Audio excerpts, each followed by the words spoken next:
কই, মারিয়াকে ছাড়ার সময় তো এমন লাগেনি, তবে আজ কেন শূন্যতা অনুভব হচ্ছে? কেন মনে হচ্ছে অতি যত্নের কোনো কিছু হারিয়ে যাচ্ছে অতল গহ্বরে? ভাবিমণি, ভাবিমণি, কোথায় তুমি? দেখে যাও কি এনেছি তোমার জন্য। কই কই, দেখি দেখি, কি এনেছো দেখি। দেখো। ওহ গড, আইসক্রিম, মাই ফেভারিট। এর জন্যই তো এনেছি। তুমি খুশি হলেই আমি খুশি। ওলি আমার মুটুসি আমাকে কত ভালোবাসে রে।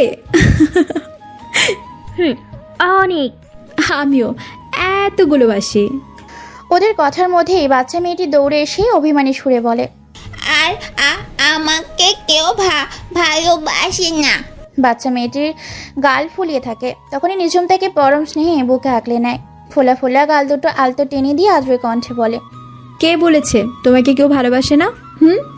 আমার মাম্মামটাকে তো আমি অনেক অনেক অনেক ভালোবাসি। I love you so much dear Tushimoni. I love you too mamma. নিঝুমের কথা শুনে তুষি অনেক আনন্দিত হয়ে যায়, ঝাঁপিয়ে পড়ে নিঝুমের বুকে। তখনই পাশ থেকে সোনালি মুখ খুলে। সোনালি হলো তুলসীর একমাত্র ফুপ্পি। তুলসী আসার আগেই নিঝুম আর সোনালির মধ্যে কথোপকথন চলছিল। আমি তো আমার তুষু রানীকে অনেক ভালোবাসি। তুষু রানী, এসো আমার কাছে। সোনালি হাত বাড়িয়ে ডাকে তুলসীকে। তুলসী নিঝুমের কাছ থেকে দৌড়ে সোনালির কাছে যায়। সোনালি ওকে দুগাল ভরে আলতো চুমু এঁকে দেয়। তখনই সিঁড়ি বেয়ে নেমে আসে তুলসীর বাবা সমর্পণ। সমর্পণ নিজের স্বভাব সুলভ ভঙ্গিতে ওদের দিকে এগিয়ে আস্তে আস্তে বলে, কি হচ্ছে এখানে? এত আদর ভালোবাসার বন্যা বয়ে চলেছে, শেষে তো দেখা যাবে আমার ভাগে কম পড়ছে। তুলসী ফের গাল ফোলায়। সোনালির পেট মুখ ঘষতে ঘষতে বলে, ফুপিয়া দেখো না, বাবা আবার আমায় হিংসে করছে। নিঝুম সোনালি সমর্পণ একে অপরের মুখ চাওয়াচাবি করে। অতঃপর সকলে একসঙ্গে হেসে ওঠে। তুলসীর অভিমান গাঢ় হয় ওদের এমন হাসতে দেখে। কোথায় মা আর ফুপ্পি বাবাকে আচ্ছা করে বকে দিবে, তা না করে হাসছে। তুলসী মন খারাপ করে দৌড়ে সিঁড়ির কাছে যায়। পেছন ফিরে এক পলক তাকিয়ে বলে, তোমরা সবাই ভীষণ পচা। তুলসী সোজা হয়ে সিঁড়ি বেয়ে ওপরে চলে যায়। পেছন থেকে সকলে ডাকে, কিন্তু সে শোনে না। মেয়েটা এমনই ভীষণ অভিমানী। আবার একটু পর মন ভালো হয়ে গেলে নিজে থেকেই চলে আসবে। নিঝুম হতাশ হয়ে বলে, চিন্তা করবেন না স্যার, ও একটু পরে চলে আসবে। ভাবিমণি, তুমি আবার ভাইয়াকে স্যার বলছো? এটা তো আমাদের অফিস টাইম নয়। মুটুসি, আমি এভাবে অভ্যস্ত হয়ে গেছি, হয়ে যাক আর কি। প্রবলেম নেই, নিঝুম এইভাবেই ডাকো। ইনফ্যাক্ট ওর এই অলওয়েজ সার্চার করাতে আমি ভেতর থেকে সর্বদা স্ট্রং থাকে। বাড়িতে থেকেও কাজের এনার্জি পাই। থাক থাক, হয়েছে। এবার আর তোমরা তোমাদের কাজ নিয়ে পড়িও না। খেতে চলো সবাই। সোনালির কথায় সমর্পণ কিছু একটা চিন্তা করে বলে, ও হ্যাঁ, ভালো কথা মনে পড়ল। নিঝুম, তুমি কি আজ লেট করে ফিরবে? না স্যার, নাস্তা সেরে বেরিয়ে যাব। ও গুড। আমার একটা ইম্পর্টেন্ট ডিসকাশন আছে তোমার সাথে। তুমি ক্যাম্পে গিয়ে একবার আমার কেবিনে মিট করে যেও। জি স্যার, অবশ্যই। অতঃপর সকলে নাস্তা করতে যায়। খেতে খেতে নিঝুম বলে, মুটুসি, আমার আইসক্রিম। এগুলো ফ্রিজে তুলে রেখেছি, নাস্তা সেরে খেয়ে নিও। ও গুড গার্ল। সমর্পণ খাওয়া ফেলে নিঝুমের দিকে তাকায়। স্ত্রীর কণ্ঠে বলে, মাঝে মাঝে আমি এটাই ভেবে বসে, তুমি তুষির থেকে মেবি ছোট হবে বয়সে। এমন পাগলামি কখনো তুষিকেও করতে দেখিনি। নিঝুম লজ্জা মাখা হাসি দেয়। তা দেখে সমর্পণ। সোনালি দুজনেই মৃদু হাসে। দেওয়ালে টাঙানো বড় ছবিতে দৃষ্টি আবদ্ধ করে রেখেছে সমর্পণ। দৃষ্টি স্থির, মন অশান্ত। তবু অশান্ত মনটাকে বেঁধে রাখতে কোনো রকম ত্রুটি সে রাখে না। সত্যক তুলসী বড় হচ্ছে, ওর সামনে কখনো ভেঙে পড়লে চলবে না। সমর্পণের আকাশ পাতাল চিন্তার মধ্যেই দরজায় টোকা পড়ে। সে ছবির কাছ থেকে সরে এসে গম্ভীর কণ্ঠে বলে, কাম ইন। সঙ্গে সঙ্গে নিঝুম হুড়মুড়িয়ে সেখানে ঢুকে পড়ে। হাত ঘড়িটি সেট করতে করতে ব্যস্ত কণ্ঠে বলে, আপনার হয়েছে? লেট হচ্ছে তো, আমি কিন্তু তৈরি। সমর্পণ নিজেকে স্বাভাবিক করে নেয়। টেবিল থেকে কিছু ফাইলপত্র তুলতে তুলতে বলে, হ্যাঁ চলো। হুম। কিছুক্ষণ পর, may I come in sir? Yes, come in. কিন্তু একটা ইম্পর্টেন্ট দরকার আছে বলেছিলেন। বলছি, আগে বসো।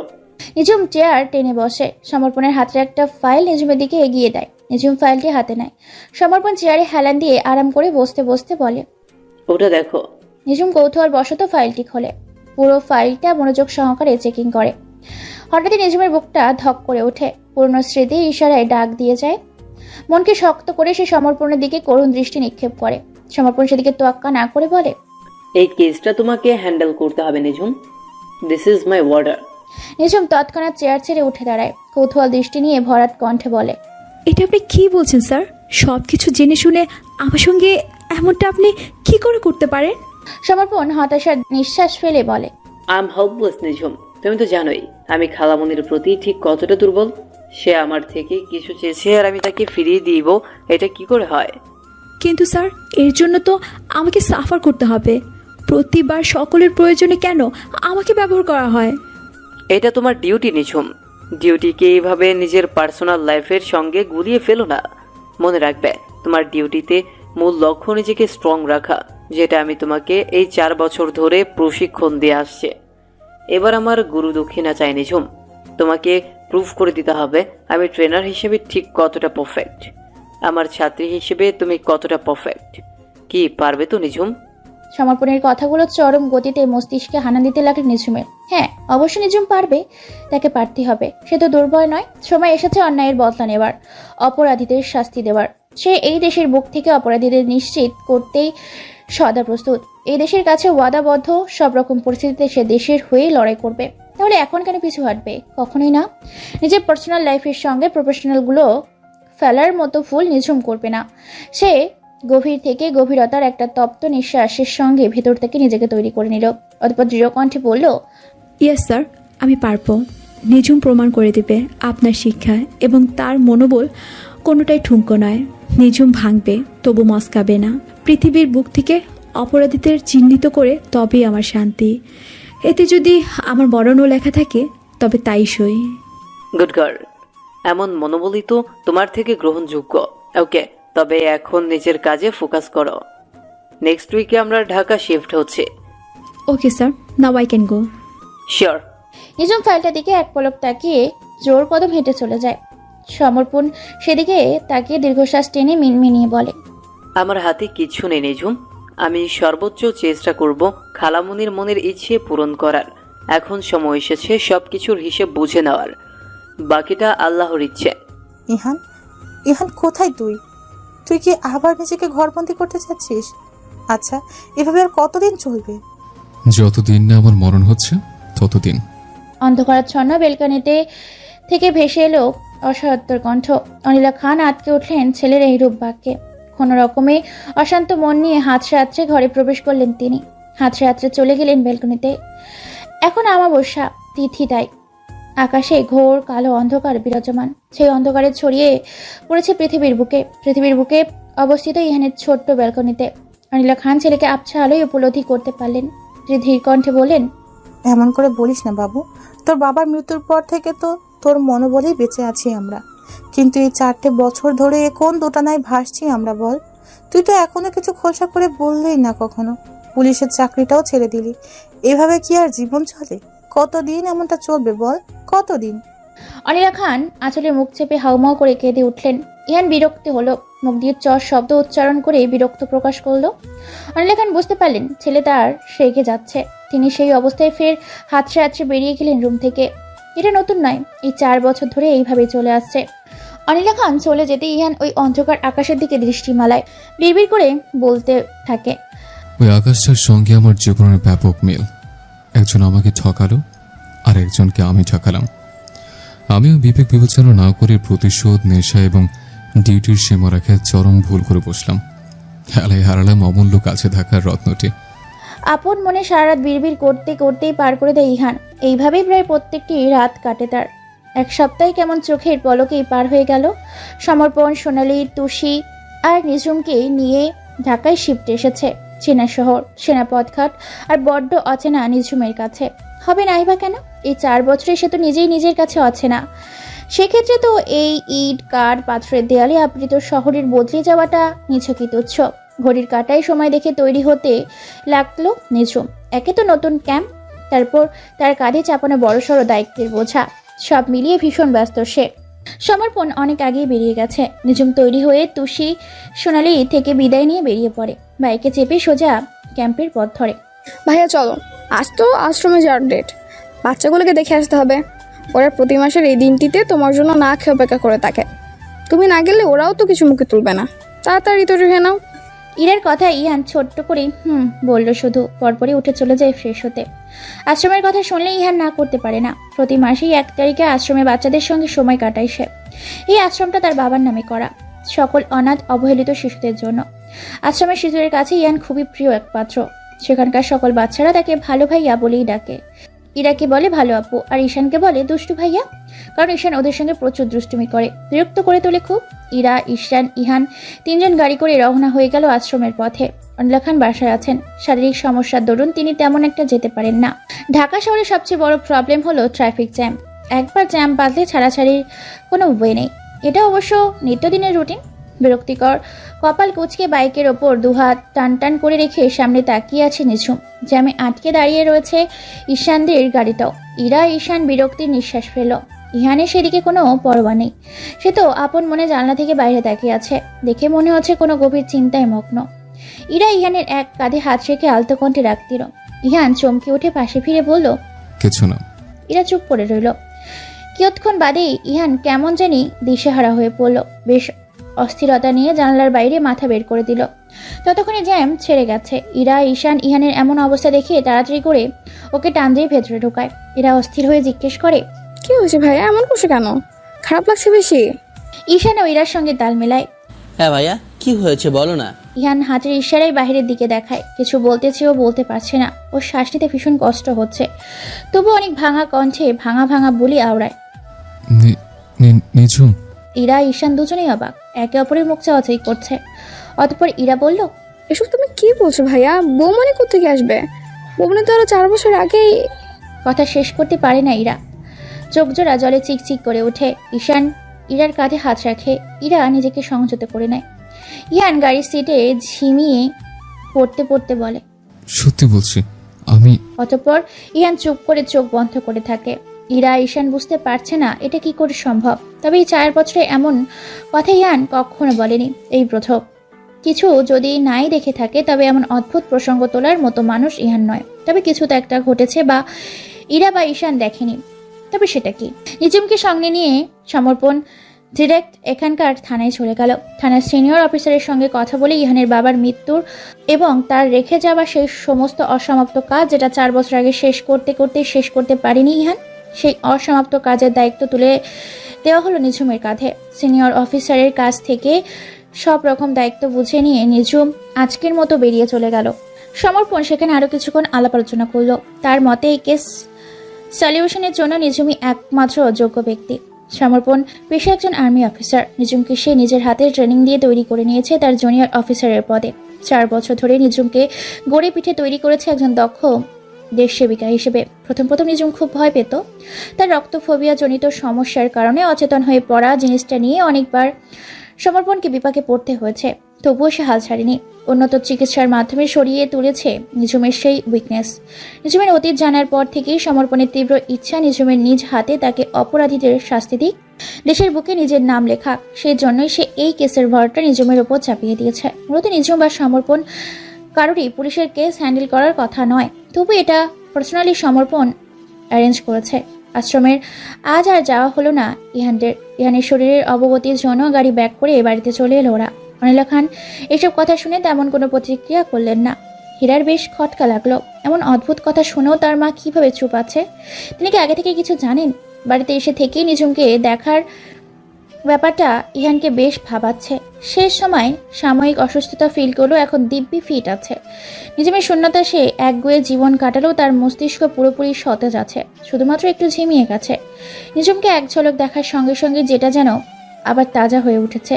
কিন্তু একটা ভেবে ইহান তৈরি হয়ে বেরিয়ে পড়ে পুলিশ স্টেশন। সাময়িক ছুটি কাটাচ্ছিল এতদিন সে, তবে আজ থেকে আবারও কাজে জয়েন করবে এবং সেই সাথে নিঝুমকে খুঁজবে। তার বিশ্বাস নিঝুম আছে, এই শহরেই আছে। একদিন সে তার দেখা পাবে। কোথায় যাচ্ছ ভাইয়া? ঈশানের প্রশ্নে দাঁড়িয়ে পড়ে ইহান। হ্যান্ড ঘড়িটির বেল্ট আটকাতে উত্তর, থানায় যাচ্ছে। কেন, কোনো প্রবলেম হয়েছে কি? না, অনেকদিন কাজে অবহেলা করেছি। আর নয়, এখন সময় হয়েছে ব্যাক করার। ও আচ্ছা, best of luck. Thank you. Ihan চলে যায়। ঈশান কৌতূহলী মনে ভাবতে থাকে, ভাইয়া, হলোটা কি? মনে হচ্ছে এই সেই 4 বছর আগের ইহান এতদিনে পাগলাটে ইহান আর নেই। বাড়িতে কেউ নেই। মেইন ডোর লক করা দেখেই নিঝুম বুঝে গেছে সোনালি হয়তো তরিশিকে নিয়ে বেরিয়েছে। ডুপ্লিকেট চাবি দ্বারা ডোর ওপেন করে সে ভেতরে প্রবেশ করে। রুমে গিয়ে ফ্রেশ হয়ে নেয়। তারপর কিচেনে গিয়ে এক মগ কফি করে আবার রুমে ফিরে যায়। অতঃপর থানা থেকে সংরক্ষিত ডকুমেন্টসগুলো চেক করতে বসে পড়ে। সব তথ্য খুব নিখুঁতভাবে দেখে নেয়। সব তথ্যের ভিত্তিতে একটা কথাই নিঝুমের মাথায় ঘুরপাক খেতে থাকে। ফ্রেন্ড ড্রাইভটা এখন কার কাছে আছে, নাকি নষ্ট করে দিয়েছে? কফির মাকে চুমুক দিতে দিতে এই ব্যালকনিতে চলে যায় সে। কিছুক্ষণ ভাবনা চিন্তার পরপরই তার মস্তিষ্কে প্রবলভাবে একটি কথা হানা দেয়। হ্যাঁ, পেয়ে গেছে তার উত্তর। পেন ড্রাইভ খোঁজা হয়তো তার নাগালে। ফ্রেন্ড ড্রাইভটা যে এখনো পর্যন্ত নষ্ট করা হয়নি এটা সে শিওর। অজান্তেই ঠোঁটের কোণে বাঁকা হাসি রেখা মেলে তার। নিঝুম কফির মগটা পাশের টি টেবিলের উপর রেখে সোজা হয়ে দাঁড়ায়। দুপুরের আকাশটা রোদে ঝলমল করছে। আকাশের নিচে দিকে তাকানো দায়। রোদের উত্তাপে চোখ যেন ঝলসে যাচ্ছে। নিঝুম চোখ বন্ধ করে নেয় তৎক্ষণাৎ। মনের মধ্যে কিছু স্মৃতি স্মরণ করে। দীর্ঘশ্বাস ফেলে মনে মনে আওড়ায়, কাচের গায়ে বৃষ্টি ফোঁটা, জীবন স্রোতে ভাসছে একা, জমানো অনেক মনের কথা, অভিমানে পড়ছে চাপা। Hey baby, you know that you are looking so pretty. ঈশানের কথা শুনে ড্যাব ড্যাব করে চেয়ে রইল তুষি। এত ভারী কথার মিনিং সে কিছুই বুঝলো না। ঈশান ব্যাপারটা বুঝতে পেরে আলতো হাতে তুষির গাল টেনে দিল।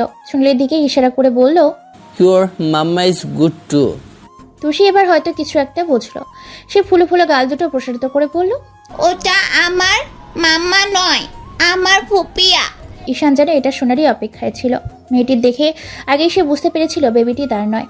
বিবাহিতা অবিবাহিতা পার্থক্যর উপর থেকে দেখেই অনেকটাই বোঝা যায়। তবু শিওর হওয়ার জন্য তুষিকে ওইভাবেই বলেছে সে।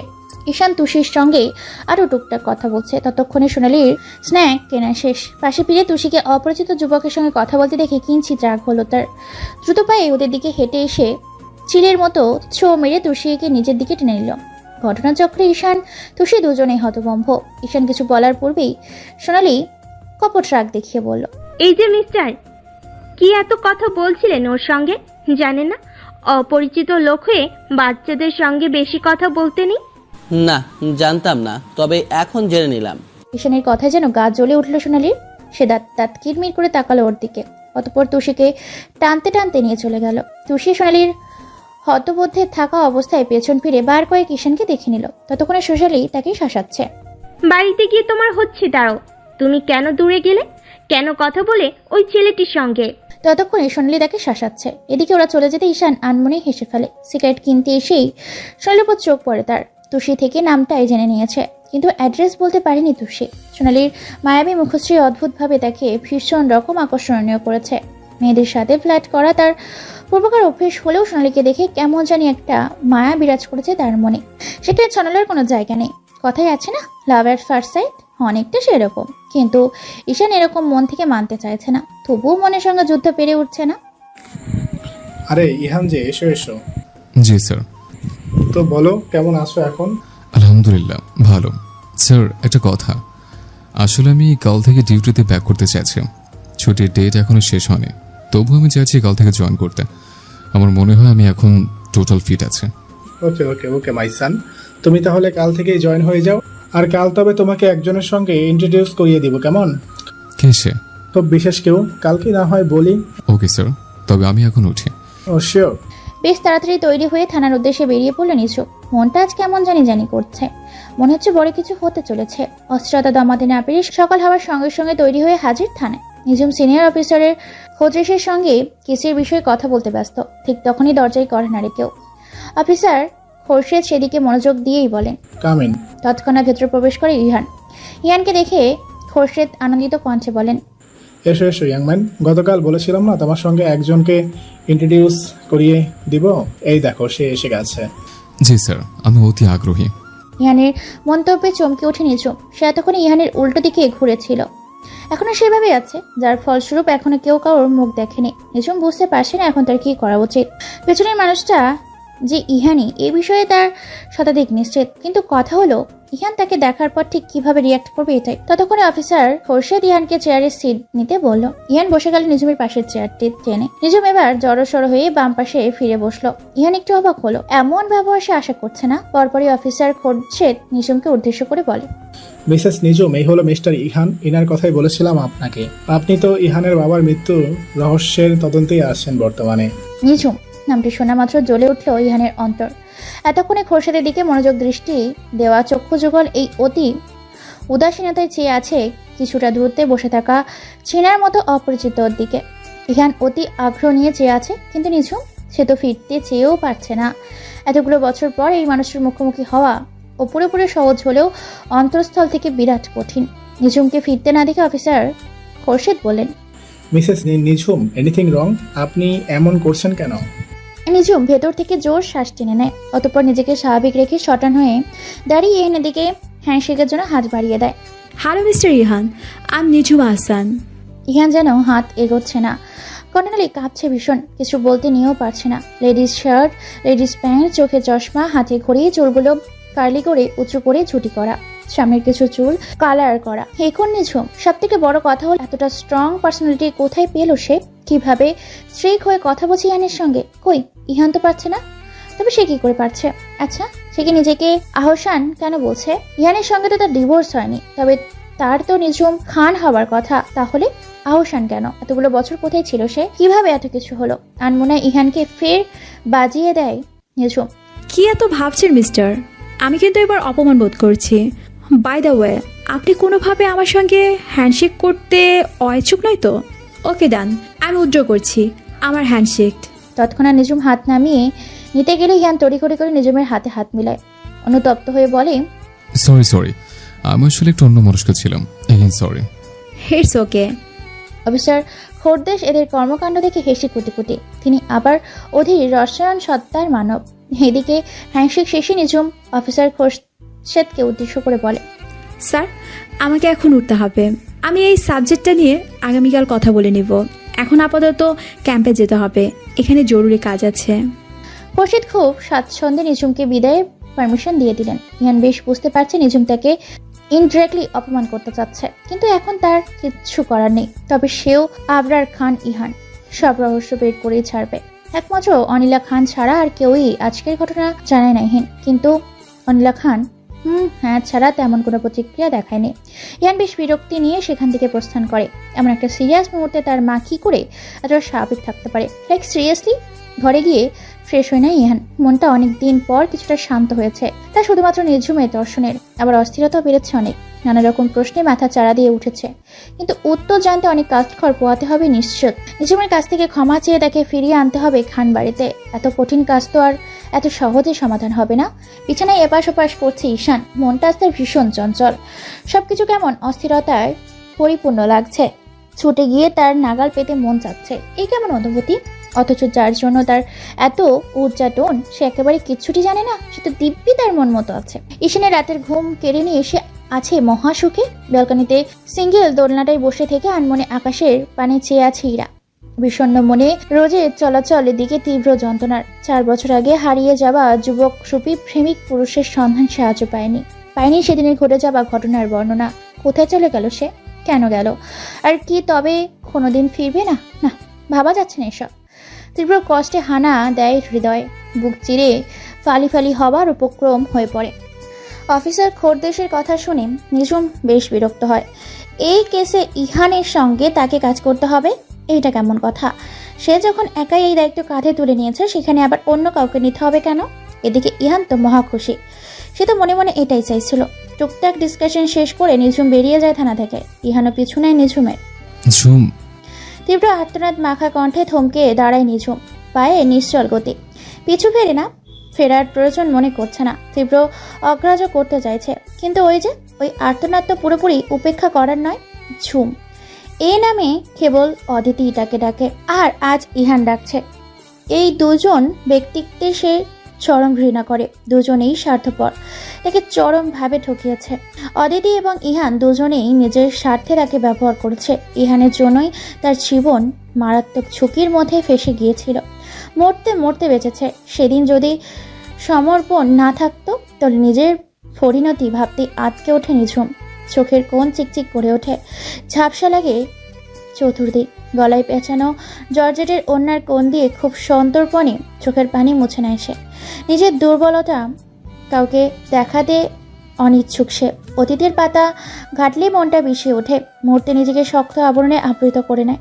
কঠিন ভঙ্গিতে পেছন ফিরে তাকায়, কাট গলায় উত্তর দেয়, First of all, I'm Nijum, not Jhum. And you have no right to call me like that. Ihan থতমত খেয়ে যায়। করুণ সুরে কিছু বলতে নিবে তার আগে নিঝুম হাত উঁচিয়ে তাকে থামিয়ে বলে, Please stop your drama. I want to go now. নিঝুম চলে যেতেই পা বাড়াতেই ইহান হন্তদন্ত হয়ে ধরে গিয়ে নিঝুমের সম্মুখে দাঁড়ায়। হাত জোর করে অনেক আকুতি মিনতি করে, কিন্তু কোনো কথা বলার জন্য কিন্তু নিঝুম শুনতে নারাজ।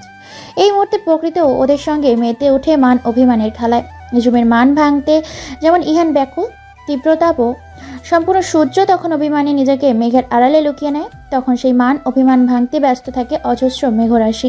তাদের সেই মান অভিমানের খেলা প্রকৃতির বুকে ছড়ে পড়ে বৃষ্টি হয়ে।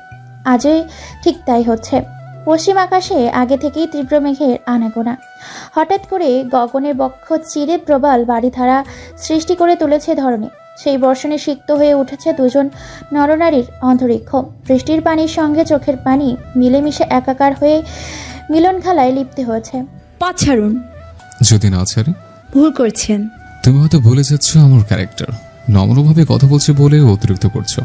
আর আপনি হয়তো ভুলে যাচ্ছেন আমার পরিচয়। আমিও কিন্তু আর আগের ক্যারেক্টার বহন করছি না। তুমি যেমনটা হতে চেষ্টা করো না কেন, আমার কাছে তুমি সেই আগের নিঝুমই থাকবে। কারণ আমি তোমাকে খুব কাছ থেকে দেখেছি, খুব করে চিনি, খুব করে জানি। তুমি শুধু আমার নিঝুম, একান্তই আমার ব্যক্তিগত। নিঝুম তাচ্ছিল হাসে, তুচ্ছ কণ্ঠে বলে, তাই বুঝি? তা কোথায় ছিল 4 বছর আগের আপনার এই সো কাল্ট অনুভূতি, যখন আমি স্ত্রী রূপে আপনার পিছনে পিছনে তৃষ্ণাত্ম প্রিয়সীর মতো ঘুরে বেড়াতাম, দিনরাত ভালোবাসি বলতাম, আপনার যাবতীয় টেক কেয়ার করতাম, পাগলের মতো আপনাকে চাইতাম। কিন্তু আপনি তো শুধু আমাকে ইউজ করে গেছেন, দিনকে দিন পায়ে পিষেছেন আমার ভালোবাসাকে। আপনার জন্য আমি মরতে মরতে বেঁচেছি। আর কি চাই আপনার? হ্যাঁ, ধোকা দিয়েছেন আমায়, দিন রাত ঠকিয়ে গেছেন। আর এখন আবার নতুন করে কি সর্বনাশ করতে এসেছেন আমার? সবকিছু মেনে নিলাম, বাট সবকিছুর পরে শুধু একটি কথাই বলবো ঝুম, ভালোবাসি ভালোবাসি ভালোবাসি। তাই তা কি করে উদয় হলো এই ভালোবাসা? এভাবে বলো না ঝুম, তুমি হয়তো সেদিন একটু খেয়াল করলেই সবটা ধরতে পারতে। তোমার ছোট ছোট পাগলামিগুলোতে দিনকে দিন আমি অভ্যস্ত হয়ে গিয়েছিলাম। সে অভ্যেস ধীরে ধীরে ভালোবাসায় রূপান্তরিত হতে বেশি সময় নেয়নি।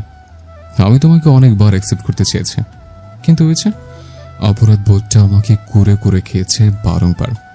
যতবার তোমাকে কাছে টানতে চেয়েছে মনে হয়েছে আমি কোনো পাপ করছি। তোমাকে আমার অতীত না জানিয়ে বেশি দূরে কোনো ঠিক হবে না। অবশেষে তুমি সবটা শুনে নিলে আমার কাছ থেকে।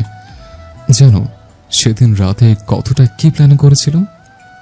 ভেবেছিলাম পরদিন খুব আয়োজন করে তোমাকে প্রপোজ করব, তারপর দুজনে মিলে সুখের পৃথিবী তৈরি করব। এসব দেখে তুমি কতটা খুশি হবে তাই ভেবে নিচে আনন্দ হচ্ছিলাম। সবকিছু ঠিকঠাকই ছিল, কিন্তু তুমি ঠিক ছিলে না। পরদিন সকালটা সন্ধ্যার বদলে ডুবে গেল ঘন কালো অন্ধকারে। তোমাকে হারিয়ে ফেললাম। তারপর থেকে পাগল প্রায় আমার দশা। সবকিছু থেকে আলাদা হয়ে গিয়েছিলাম। ডিপ্রেশনে ভুগছিলাম অনেকটা। অপরাধ বোধ, বিহারণের কষ্টে নিজেকে ঘরবন্দি করে নিয়েছিলাম। কাজ থেকে নিয়েছিলাম লম্বা বিরতি। অবশেষে হঠাৎ সেদিন তোমার আবছা অবয়ব দেখতে পাই হাই রোডে। তারপর থেকে নিজেকে গুছিয়ে নেই, ফিরে যাই কর্মক্ষেত্রে। ভাগ্যের পরিহাসে দেখা মেলে তোমার সঙ্গে। দুজনে ফির মুখোমুখি, কিন্তু ভিন্নতা আকাশচুম্বী। দৃষ্টির বেগ আরো তীব্র রূপ নিয়েছে। নিঝুম সামনে চোখের জল ফেলছে, খুব করে ইচ্ছে করছে ইহানের বুকে ঝাঁপিয়ে পড়তে, কিছু বলতে পারছে না, কিন্তু পারছে না। কোনো এক অদৃশ্য দেয়াল রোধ করেছে তার অন্তর রাস্তা। ইহানও কেমন ঝিমিয়ে পড়ছে, নত মস্তকে দাঁড়িয়ে গম্ভীর চিন্তায় মগ্ন। নিঝুম বৃষ্টির মধ্যে ছুট লাগায়, এই এক মুহূর্ত দাঁড়ায় না। চোখ দিয়ে অজস্র জলরাশি উপচে পড়ছে তো পড়ছেই, থামার কোনো নাম নেই। ইহান হতাশ হয়। নিঝুম কিছু না বলেই চলে যাবে ভাবতে পারিনি। পেছন থেকে অনেক করুণ কণ্ঠে অনেকবারের মতো ডেকে বসে, ঝুম, নিঝুম থমকে দাঁড়ায়, বৃষ্টির শব্দের সঙ্গে তাল মিলিয়ে থমথমে কণ্ঠে আবৃত করে। কাচের গায়ে বৃষ্টি ফোঁটা, জলছবি আর আঁকে না, জমানো অনেক মনের কথা। থাক, তুমি তা বুঝবে না। অনেক দিয়েছ যন্ত্রণা মনে, এবার না হয় কিছু গ্রহণ করো সাদরে। পারো যদি করতে প্রমাণ, খুলবে তবে মনের দুয়ার। দেখাও দেখি কেমন পারো, মনের প্রাচীর তবে ভাঙো। এরপর থেকে বাড়ির উদ্দেশ্যে রওনা হয়েছে নিহান। তবে 4 বছর আগে যে বাড়ি থেকে বেরিয়েছিল, আজ সেখানে যাচ্ছেন না। আজ যাচ্ছে তার নিজের সৎ পথে, উপার্জিত অর্থে তৈরি ভবনে, যেটাকে কেন্দ্র করে সে বিগত 4 বছর ধরে নানা রকম স্বপ্নের জাল বুনেছে ভিনদেশ থেকে। আর সেই স্বপ্নের প্রতিটি ধাপ শুরু হয়েছে ইরাকে জড়িয়ে। হ্যাঁ, এই 4 বছর নিহান বিদেশে ছিল নিজের ক্যারিয়ার করতে। 4 বছর আগে ইরানের কথাগুলো সে তলিয়ে দেখেছে। অতঃপর তার ইরাকে নিজের করে পাওয়ার জন্য একটু স্যাক্রিফাইস করেছে মাত্র। এ কথা কেউ না জানলেও ইহান জানতো। ইয়ান যাওয়ার আগেই ইহানকে সবটা বলে গিয়েছিল। আজ সেই অপেক্ষার অবসান ঘটতে চলেছে। ইরাকে সে নিজের করে নেবেই। নিঝুম, আগামীকাল আমাদের একটা ইম্পর্টেন্ট ইনভাইটেশন আছে, তুমি তৈরি থেকো। এই ইনভাইটেশনে আমাদের অনেক জরুরি ক্লু পেতে পারি। সমর্পণের কথায় নিঝুম খাবার মুখে তুলতে তুলতে প্রশ্ন করে, ও তাই তো, কোথায় শুনি? আহসান মঞ্জিলে। নিঝুমের হাত থেকে কাটা চামচ পড়ে যায়, চেহারে বিষণ্ণতা স্পষ্ট। সমর্পণের খাওয়া শেষ, সে উঠে গিয়ে নিঝুমের কাঁধে হাত রাখে, কনফিডেন্সলি বলে, be strong and take care of yourself, will see something better in the future. Ahsan মঞ্জিলের সম্মুখে দাঁড়িয়ে আছে নিঝুম। 4 বছর পর আজ আবার সে তার নিজের বাড়িতে পদার্পণ করতে চলেছে, যে বাড়িতে কেটেছে তার শৈশব কৈশোর। জড়িয়ে আছে নানান রকম স্মৃতি, বাবা মা ভাই এর আদর স্নেহ শাসন। সমর্পণ এতক্ষণে কাঁচে গেট ওভারটেক করে বাড়ির ভেতর ঢুকে গেছে। নিঝুমকে পাশে না পেয়ে সে হতাশ হয়ে পেছনে তাকায়। হ্যাঁ, যা ভেবেছিল তাই। নিঝুম এখনো গাড়ির কাছেই দাঁড়িয়ে। সমর্পণ এগিয়ে যায়, নিঝুমের হাত ধরে টেনে নিয়ে আসে বাড়ির মধ্যে। নিঝুম চতুর্দিকে ঝোঁক বুলায়। বাড়িটার বেশ পরিবর্তন লক্ষণীয়, হবে নাই বা কেন? 4 বছর তো আর কম সময় নয়। গেটের দারোয়ানও চেঞ্জ করা হয়েছে। আগের দারোয়ান কাকা হলে তাকে এক দেখাতেই চিনে ফেলতো। নিঝুম সমর্পণের পেছন পেছন বাড়ির মধ্যে প্রবেশ করে। সদর দরজা পেরিয়ে লিভিং রুমে প্রবেশ করে সেখানে খুব আয়েসি ভঙ্গিতে বসে পত্রিকা পড়ছেন আহসান সাহেব। নিঝুমের থমকায়। সমর্পণের ফ্রেন্ড তাকে খোঁচা দেয়। নিঝুম চকিত দৃষ্টিতে পুনরায় অগ্রসর হয়। Hello mister Ahsan. সমর্পণের কথা শ্রবণ হতেই আহসানের সাহেব পত্রিকা থেকে চোখ তুলে ওপরে তাকায়। সমর্পণকে দেখে তড়িঘড়ি করে পত্রিকা বন্ধ করে উঠে দাঁড়ায়। হাস্যোজ্জ্বল মুখে হ্যান্ডশেকের জন্য হাত বাড়িয়ে দেয়। Hello mister Chowdhury. দুজনেই হ্যান্ডশেক পর্ব শেষ করতে না করতে আহসান সাহেবের চোখে আটকায় নিঝুমের ওপর। তিনি চমকায় খানিক, অন্তর গলে আসে, কিন্তু কিছু একটা মনে পড়তেই কাঠিন্য রূপ ধারণ করে। রাগী মুখশ্রীতে শক্তপোক্ত কণ্ঠে কেবলই যখনই বলবেন ও, দেখা যায় তাকে কথা শেষ করতে না দিয়েই সমর্পণ বলে, ও আমার জুনিয়র অফিসার নিঝুম। অতঃপর নিঝুমকে উদ্দেশ্য করে বলে, নিঝুম, মিট করো মিস্টার হাসানের সঙ্গে। নিঝুম ভেতর থেকে ইতস্তত বোধ করছে, কিন্তু বাহিরে তা প্রকাশ করতে নারাজ। সাবলীন ভঙ্গিতে সে তার বাবার নিকট হাত বাড়িয়ে দেয়। Hello mister Ahsan, nice to meet you. Ahsan সাহেব একবার সমর্পণের দিকে দৃষ্টি দিলেন, অতঃপর বাধ্য হয়ে অনিচ্ছা সত্ত্বেও নিঝুমের সঙ্গে হাত মেলালেন। নিঝুম খুব কষ্টে নিজেকে সংযত রাখলো। অতঃপর তারা একত্রে বসে কিছু আলাপ আলোচনা করতে লাগলো। নিঝুম অবশ্য তেমন কিছুই বলছে না, সমর্পণের কথাগুলোতে শুধু হ্যাঁ করছে। তার দৃষ্টি তো মা ভাইকে এক নজর দেখার জন্য তৃষ্ণার্ত। একটু পরে তাদের জন্য নাস্তা দেওয়া হলো। সমর্পণ সামান্য কিছু খেলো, নিঝুম শুধু পানিটুকুই খেলো। আরো কিছু সময় পর সেখানে উপস্থিত হলো তার ভাই নুহাশ আহসান। নিঝুমকে দেখে বাবার মতো নুহাশও চমকে উঠল। এই বোনটি তার বড়ই আদরের ছিল, কিন্তু প্রয়োজনে সে তাকে শাসনও করেছে প্রচুর, তবে ভালোবাসাও কোনো কমতি রাখেনি। কিন্তু 4 বছর আগে বোনের সেই অপমান তার হৃদয়ে গেঁথে গেছে। এক রাতের বিয়ে করা বরের জন্য সে তার বাবা ভাইকে প্রত্যাখ্যান করলো কিভাবে? মুহূর্তে চেহারা রং পাল্টে যায় নুহাশের। হৃদয়ের জ্ঞান শূন্য সে। কাঠিন্য চেহারায় যখনই সে নিঝুমের কাছে যাওয়ার জন্য উদ্ধত হচ্ছিল, ঠিক তখনই তার বাবা তাকে কৌশলে আটকে নেয়। এই দৃশ্য নজর এড়ায় না নিঝুমের। সমর্পণ খারুড়ি, তবুও সকলে চুপ। নুহাশের হিতাহিত জ্ঞান আসতেই সে চুপ মেরে যায়। নিঝুমকে পরে দেখে নেবে, আপাতত সমর্পণকে হাত করার চেষ্টা করতে হবে, তাহলেই লাইন ক্লিয়ার। তাদের সমর্পণকে নিমন্ত্রণ করার একমাত্র উদ্দেশ্য হলো তার মন খুশি করে তাকে হাত করা। তবে তাদের পক্ষে এই কালো জগতের শেখরে পৌঁছানো সম্ভব। কিছু সময় পর নুহাস সেখান থেকে উঠে ভেতরে চলে গেল। পরক্ষণে খুব অল্প সময়ের মধ্যে আবার ফিরে এলো। তারপর তাদের জন্য ভারী খাবারের আয়োজন করা হলো। নিজাম খুব যত্ন করে খাবারটা শেষ করলো, কারণ এটা তার মমতাময়ী মায়ের হাতের রান্না। সেই স্বাদ নিঝুম আজও ভুলতে পারেনি। খাবার শেষে একবার তাদের যাবার পালা। নিজাম শেষ মুহূর্ত পর্যন্ত তার মাকে এক নজর দেখার আশায় ওত পেতেছিল, কিন্তু সে তো আর জানে না তার ভাই সবার অকচরে অনেক আগেই তার মাকে ঘরবন্দি করে রেখে এসেছে। নিঝুম সমর্পণ চলে যায়। ওপরে ঘরের জানলা থেকে একজোড়া অশ্রু সিক্ত চোখে ঠিকই তাদের দেখতে পায়। একাই হাঁসফাঁস করে, কিন্তু তা চোখ পড়ে না নিঝুমের। ওরা চলে যেতেই নুহাস আহসান সাহেবের পাশে এসে দাঁড়ায়। আটকে দিয়েছো? হুম বেশ ভালোই করেছো। হুম দুধ কলা দিয়ে কি তবে কালসাপ পুষলাম? হয়তো। একটা বড় মাল্টিন্যাশনাল কোম্পানির সম্মুখে আছে ইরা। আজ তার ইন্টারভিউ ছিল এই কোম্পানিতে। খুব ভালোভাবে ইন্টারভিউ সম্পন্ন করেছে সে। আশা রাখে চাকরিটা তার হয়ে যাবে। বাড়ির কেউ তার চাকরি করার বিষয়টা পছন্দ করছে না, কিন্তু ইরা চায় নিজের পায়ে দাঁড়াতে। শেষমেশ ইরার জেদের কাছে সকলে হার মানতে বাধ্য হয়। রিক্সায় জন্য ওয়েট করছে ইরা। ইদানিং সে গাড়িটারই বেশি একটা ইউজ করে না। সবসময় ভাবে সাবলীনভাবে চলতে, সব সময় অভ্যেস করে নিচ্ছে। তবে রিক্সায় চড়তে তার মন্দ লাগে না অবশ্য। সূর্য এখন মাথার উপর প্রায়। রোদের তাপে শরীর ঝলসে যাওয়ার উপক্রম সকলের। ইরারও একই দশা। গায়ের জামাটা জায়গায় জায়গায় ঘেমে ভিজে উঠেছে। কোমর বরাবর চুলগুচ্ছ উন্মুক্তভাবে বিচরণ করছে তার পৃষ্ঠদেশে। এই উন্মুক্ত যেন দ্বিগুণ তেজ বাড়িয়ে দিয়েছে শরীরের। সকালে শাওয়ার নেওয়ার ফল চুলগুলো ভেজা ছিল, তাই তো ছেড়ে এসেছিল। কে জানতো এই খোলা চুলই তার গরমের কাল হবে। যখনই একটা খালি রিক্সাকে হাতের ইশারায় ইরা ডাক দিতে যাবে, ঠিক তখনই কোত্থেকে এক সুবিশাল গাড়ি এসে তার সম্মুখে উপস্থিত হলো। ইরা ভ্রু কুঁচকে সেদিকেই চাইল। মনে মনে রাগ হলো, এই গাড়িটার জন্য তার এত অপেক্ষার পাওয়া রিক্সাটা হাতছাড়া হয়ে গেল। এখন এই দুপুরে রোদ কতক্ষণে দাঁড়িয়ে থাকতে হবে কে জানে। ইরার ভাবনার মাঝেই শোনা গেল এক স্নিগ্ধ কণ্ঠ। এই যে ম্যাম, একা দেখা হবে নাকি গাড়ির দিকে অগ্রসর হবেন? ইরা চমকে ওঠে। সামনে থাকা সুদর্শন যুবকটির দিকে দৃষ্টি ফেরায়। মুহূর্তে তার পায়ের নিচের মাটি সরে যায় যেন। শরীরে মৃদু কম্পন সৃষ্টি হয়। মস্তিষ্ক শূন্য। রন্ধ্রে রন্ধ্রে প্রবল গরম তরলের বিচরণ শুরু হয়।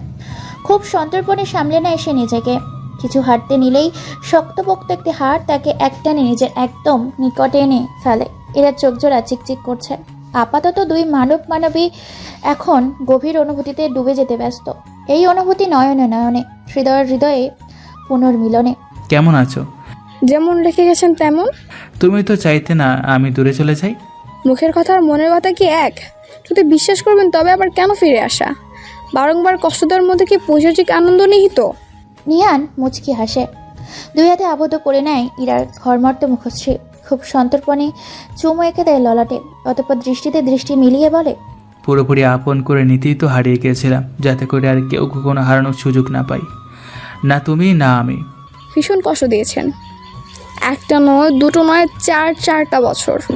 ভালোবাসা দিয়ে সব পুষিয়ে দেব। এরা মুহূর্তেই লজ্জা পেয়ে যায়। নিহানের দৃষ্টি থেকে ফিরিয়ে নেয় নিজেকে। নিহান মুচকি হাসে। তার লজ্জাবতীকে কয়দিন পর দেখছে, এই দেখা যেন কোনো শেষ নেই। ইরা চোখে মুখে আজ প্রবল খুশির ঝিলিক। মেয়েটাকে আজ একটু বেশি প্রাণবন্ত লাগছে। অহেতুক মিটিমিটি হাসছে, গুনগুনিয়ে গাইছে। ইহান মনে মনে খুশি হয়। সে জানে ইরার এই খুশির কারণ। নিহান ইরার কাছে যাওয়ার আগেই ইহানের সঙ্গে মিট করে গেছে। ইহানও নিহানকে ইরার অবস্থান বলে দিয়েছিল। নিহান যাবে বলে ইহান আর গাড়ি পাঠায়নি। হয়তো তার আদরের বোনের জন্য কখন গাড়ি পাঠিয়ে দিত। ইহান স্বস্তির নিঃশ্বাস ফেলে। যাক, অবশেষে একজন অন্তত সুখের মুখ দেখতে চলেছে। বরাবরের মতো অনিলা খান ঘর থেকে ফোনে কথা বলার আওয়াজ ভেসে আসছে। সেই আওয়াজে আনন্দিত উচ্ছ্বসিত হয়ে সারা বাড়ি পায়চারি করে ইরার পা অটোমেটিক বন্ধ হয়ে যায়। এটা নতুন নয়। নিঝুম চলে যাওয়ার পর থেকেই সে এমনটা প্রায়শই লক্ষ্য করছে। তার মা ঘরবন্দি হয়ে লুকিয়ে লুকিয়ে কার সঙ্গে যেন কথা বলে। সেই বিষয়ে বার কয়েক জিজ্ঞাসাবাদ করলেও লাভ হয়নি। অনিলা খান খুব সন্তর্পণে বিষয়টি এড়িয়ে গেছেন। ইরা ভাবছে আর নয়, আজকে সে আড়ি পাতবে মায়ের ঘরে। যদিও তা অন্যায়, তবুও এইভাবে আর কয়তদিন। তাদেরও তো অধিকার আছে তার মায়ের ব্যাপারে সবটা জানার। খুব সন্তর্পণে দরজার কান লাগিয়ে দাঁড়িয়ে পড়ল ইরা। ঘরের মধ্যে থেকে ভেসে আসা অস্পষ্ট শব্দগুলো এবার পুরোপুরি স্পষ্টভাবে ভেসে আসছে তার কানে। কিন্তু ভেতর থেকে যা শোনা গেল তার জন্য মোটেও প্রস্তুত ছিল না সে। তার মা বারংবার নিঝুম নামটি সম্বোধন করছে, কথাগুলো এমন। এই নিঝুম, কি হলো? থেমে গেলি কেন? এই নিঝুম, জানিস নিহানটা না বড্ড বদলে গেছে।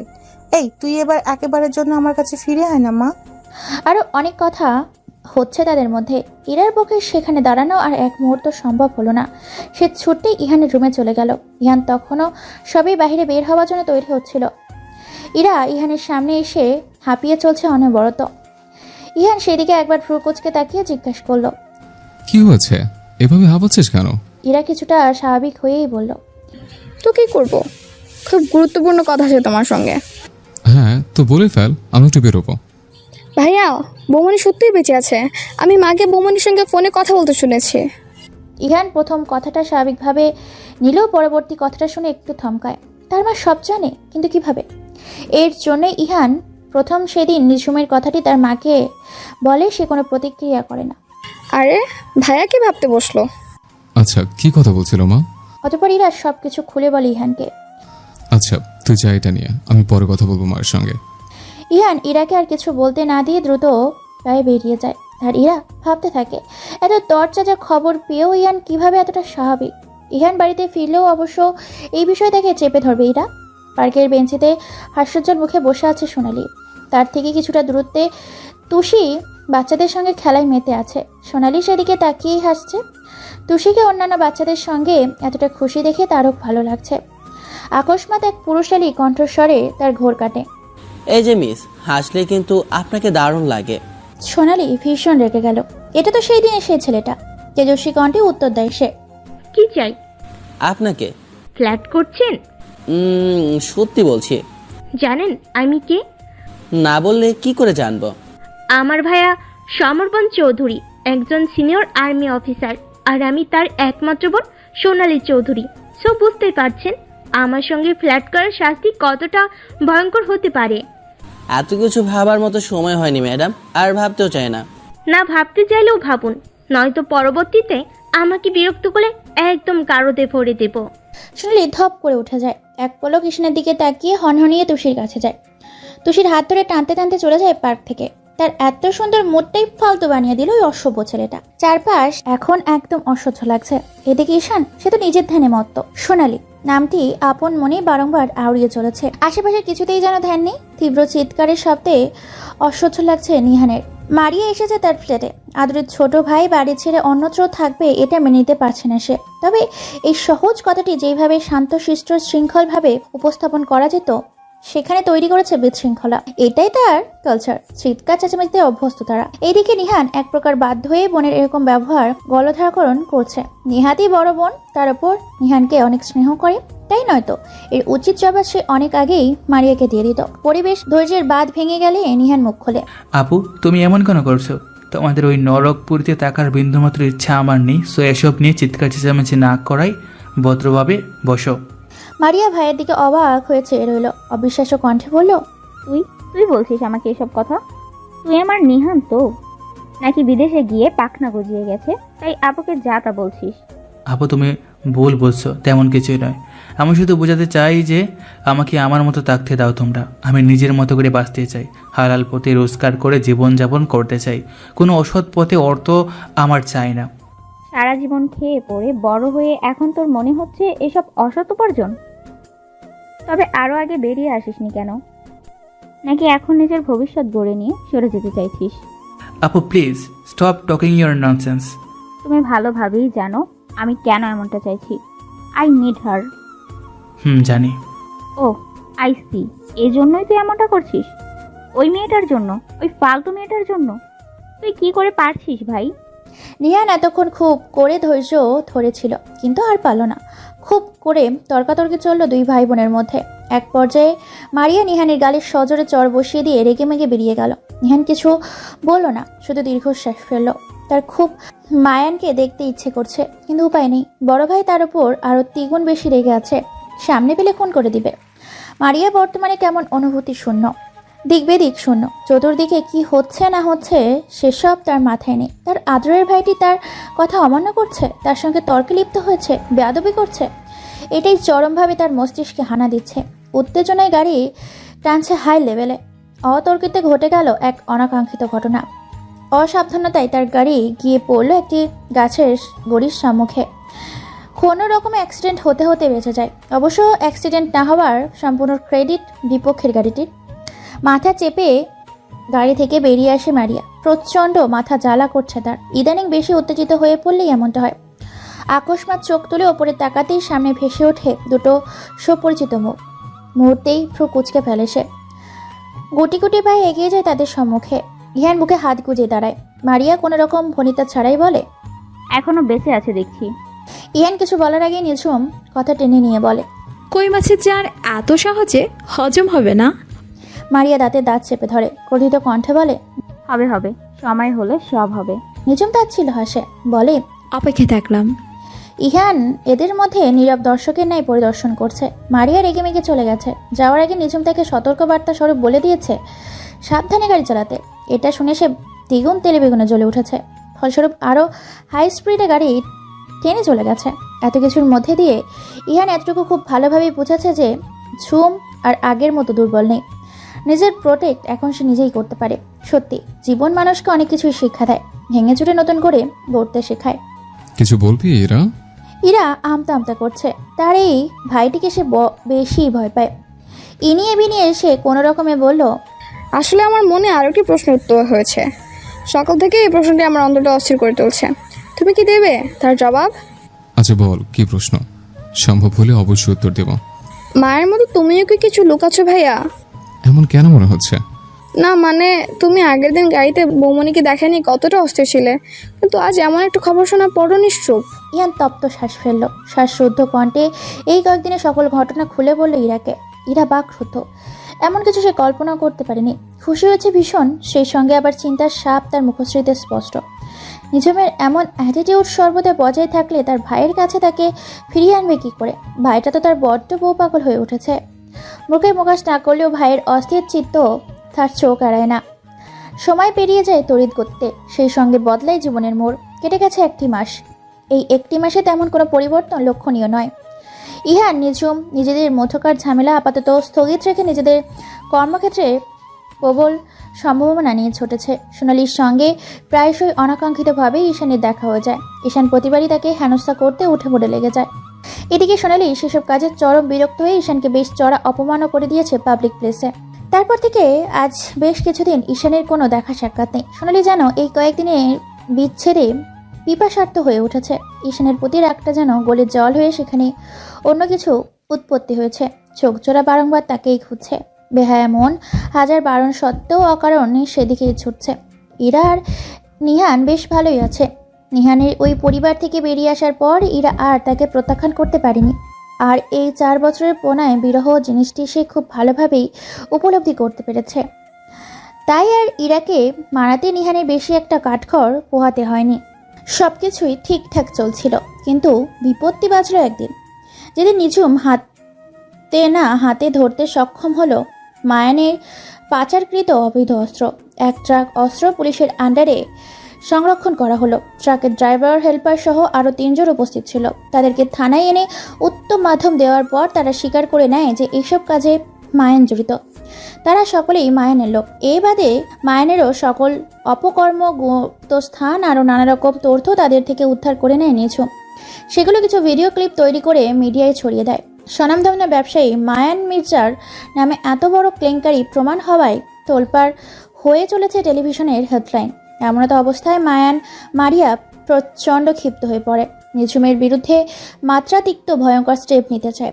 ইহান এই বিষয়ে যথেষ্ট অবদান আছে, কারণ কাজটা ইহান নিঝুম দুজন মিলেই করেছে। কিন্তু মায়ান মারিয়ার ক্ষোভ নিয়ে পড়েছে শুধুমাত্র নিঝুমের উপর। থানায় সাময়িক সময়ের জন্য আনা গেলেও পুরোপুরি আটকে রাখা হয়নি মায়ান মারিয়াকে। শুধুমাত্র জবানবন্দি দিয়ে তাদের মতো স্বনামধন্য ব্যক্তিদের আটকে রাখা পসিবল নয়। সাময়িক সময়ের জন্য হাজিরা দিয়ে তারা আবার চলে গেছে। তাদের বিরুদ্ধে উপযুক্ত প্রমাণ সমেত অ্যারেস্ট ওয়ারেন্ট দিয়েছে উপরমহল। এখন এই সমস্যার সমাধান ইহানের বাবার তৈরি করে রাখে যাওয়া প্রাণ ড্রাইভটি, যেখানে ভিডিও সমেত মায়ান মারিয়া নিজেদের মুখে নিজেদের অপকর্মের স্বীকারোক্তি আছে। কিন্তু সেটা এই মুহূর্তে কি করে পাবে নিঝুম বেশ ভালো করেই বুঝতে পেরেছে ওটা তার বাবার নিকটই আছে, কিন্তু প্রমাণ ব্যতীত সেখানে গিয়েও কোনো লাভ হবে না। তার কাছে পাক্কা খবর আছে যে তার বাবা ওই পেন ড্রাইভটি ইহানের বাবার অ্যাক্সিডেন্টের সময় পর থেকে কৌশলে উদ্ধার করে নিজের কাছে রেখে দিয়েছে এবং এই পেন ড্রাইভ দ্বারা মায়ানকে হেনস্থা করে মোটা টাকা আয়ত্ত করে নেয় ক্ষণে ক্ষণে। মারিয়া শত চেষ্টা পেন ড্রাইভটি উদ্ধার করতে সক্ষম হয়নি। শেষমেশ তারা বাধ্য হয়ে আহসান সাহেবকে নিজেদের দলে টানে। এসব খবর নিঝুম গুপ্তচর দ্বারা জানতে পেরেছে। টিভির পর্দায় নিঝুমকে দেখে ঈশান ইরা এক প্রকার বায়না ধরে বসে তারা নিঝুমের সঙ্গে দেখা করবে, এই ব্যাপারে খুব এক্সাইটেড তারা। ইহান শেষমেশ বাধ্য হয়ে রাজি হয়ে যায়। ইহানের অগোচরে ঈশান আর ইরা প্ল্যান কষে কিভাবে নিঝুমকে আবার এই বাড়িতে ফিরিয়ে আনবে। এইসব কথা ইয়ানকে আগে বলে না, পরে যদি একদম না বলে দেয় তখন কি হবে এই ভয়ে। বিকেল নাগাদ ওদের নিয়ে রওনা হয় ইহান। নিঝুমকে সে বলেছে কেসের ব্যাপারে জরুরি কথা আছে, এই জন্য রয়্যাল কফি শপে মিট করে আসতে। এটা না বললে নিঝুম কোনোদিনে আসবে না, এটা সে খুব ভালোভাবেই জানে। এদিকে নিঝুম তার পরিবার অর্থাৎ তুষি, সোনালি আর সমর্পণের সঙ্গে একটু ঘোরাঘুরি করতেই বেরিয়েছিল। অবশ্য তুষির আবদারেই তারা বেরিয়েছে, নয়তো কাজ ফেলে সমর্পণ বা নিঝুমের কারোরই ইচ্ছে ছিল না আসার। পথিমধ্যে ইয়ানের ফোন পেয়ে নিঝুম সমর্পণকে সবটা জানালে সে বলে তারা সকলেই ক্যাফেটেরিয়ায় যাবে, কফি টফি খেয়ে একসঙ্গে সকলে চলে আসবে, সেই ফাঁকে ওদের কাজটাও হয়ে যাবে। নিঝুমও এই বিষয়ে কোনো আপত্তি করেনি। সকলে মিলে রওনা হয়েছে কফি শপে। ইহান, ঈশান, ইরা তিনজনই কফি শপের মধ্যে ইতিমধ্যে পৌঁছে গেছে। ইহান 4টা শীর্ষ বিশিষ্ট একটা টেবিল বুক করে, তিনজন মিলে সিটে বসে পড়ে। তারা অন্য সিটে নিঝুমের জন্য রাখা। ঈশান, ইরা ভীষণ উৎসুক। ইহানের হাবভাব বোঝা দেয়। কিয়ৎক্ষণের মধ্যে সেখানে নিঝুম তার পরিবার নিয়ে উপস্থিত। আশেপাশে একটু চোখ ঘোরাতেই ইহানকে নজরে পড়ে তার। সেদিকে অগ্রসর হতেই আরও দুটো হাস্যোজ্জ্বল মুখ দৃশ্যমান হয় তার অক্ষিপটে। মুহূর্তেই হৃৎপিণ্ড কেঁপে ওঠে তার। ঈশান ছিল তার বন্ধু প্লাস ভাইয়ের মতো, আর ইরা ছোট বোন। এদিকে খুব বেশি স্নেহ করতো সে। এই 4 বছরে ভীষণ মিস করেছে তাদের। 4 বছর পর ওদেরকে চক্ষু সম্মুখে দেখে কি করা উচিত দিক বেদিক শূন্য সে। ইহানের দৃষ্টি অনুসরণ করে ঈশান, ইরা দুজনেই সেদিকে তাকায়। মুহূর্তেই তাদের চেহারার উচ্ছ্বাসিত ভাবটা আরও দ্বিগুণ বৃদ্ধি পায়। এরা তো দৌড়ে গিয়ে নিঝুমকে জাপটে ধরে। তীব্র আর্তনাদে ডেকে ওঠে, বৌমণি। নিঝুমের অন্তরে এগিয়ে লাগে এই ধ্বনি। ঈশানও ভীষণ খুশি, তার চেহারায় তা প্রকাশিত। সেও চোখে চোখে অনেক কথা বলছে, কিন্তু মুখে কিছুই বলতে পারছে না। নিঝুম ইরার মাথায় পরম স্নেহে হাত বুলিয়ে দেয়। তারপর ইরাকে শান্ত করে ঈশানের কাছে যায়, আলতো করে জড়িয়ে ধরে। দুজনের মধ্যে বেশ কিছু কথোপকথন চলে। তাদের মধ্যে তুষি দৌড়ে এসে টেনে ধরে নিঝুমের অন্যার আঁচল। চোখ জোড়া সরু চেয়ে ঠোঁট জোকাল কিঞ্চিত উল্টিয়ে অভিমানের স্বরে বলে, আম্মা, তুমি ওদেরকে কেন জড়িয়ে ধরছো? কেন আদর করছো? তুমি তো আমার আম্মা। তুমি শুধু আমাকে আদর করবে, আমাকে ভালোবাসবে, আমাকে জড়িয়ে ধরবে। তুষির কথাই হুঁশ ফিরে সকলের। ইহান, ঈশান, ইরা সকলেই বোঝার চেষ্টা করে এই পিচ্চিটার সঙ্গে নিঝুমের সম্পর্কটা বাকি। সে নিঝুমকে আম্মা কেন বলছে? ঈশান খেয়াল করে এই পিচ্চিটা তো তুষি, সোনালির ভাইয়ের মেয়ে। সে তার দৃষ্টি ওদের ওপর থেকে ঘুরিয়ে পেছনে তাকায়। পেছনে সোনালি দাঁড়িয়ে আছে, তার দিকেই চেয়ে। সোনালির পাশেই দাঁড়িয়ে আছে এক সুঠামদেহী পুরুষ। ঈশান ভাবলে এটা হয়তো সোনালির ভাই। এতক্ষণে ইরা, ইহান দুজনের দৃষ্টি ওদের ওপর গেছে। এই কেসে সমর্পণ নিঝুমকে একা ছেড়ে দিয়েছে, এই জন্য কখনো সমর্পণের সঙ্গে ইহানের আগে দেখা হয়নি। নিঝুমের সঙ্গে এমন সুপুরুষ তার ওপর পিচ্চি মেয়েটার আম্মা ডাক ভীষণভাবে ভাবাচ্ছে ইহানকে। মনের মধ্যে অযাচিত ভয় বাসা বেঁধেছে। এদিকে নিঝুম তখনও তুষিকে মানাতে ব্যস্ত। পিচ্চি মেয়েটার একটু বেশি অভিমান, নিঝুমের ক্ষেত্রে সেটা আরও দ্বিগুণ বৃদ্ধি পায়। এদিকে সোনালি ঈশানকে এখানে দেখে প্রচণ্ড অবাক, সেই সঙ্গে খুশিও হয়। এই কয়েকদিনের দেখা না হওয়ায় বিরহ এক নিমেষেই শেষ হয়ে যায়। সে তৃষ্ণার্ত প্রিয়সীর ন্যায় চেয়ে থাকে ঈশানের পানে। এতক্ষণে হাস্যজল পরিবেশ, আনন্দের উচ্ছ্বাস সবকিছু যেন এক নিমেষেই রূপান্তর হয়েছে থমথমে পরিবেশে। সকলের মধ্যেই পিনপত নীরবতা। কত শত কথা মনের কোণে চাপা পড়ে আছে, কিন্তু বলার অবকাশ নেই। নীরবতা ভেঙে সমর্পণ বলে, তো নিঝুম এইভাবে বসে থাকলে চলবে? ইন্ট্রোডিউস করা ওনাদের সঙ্গে।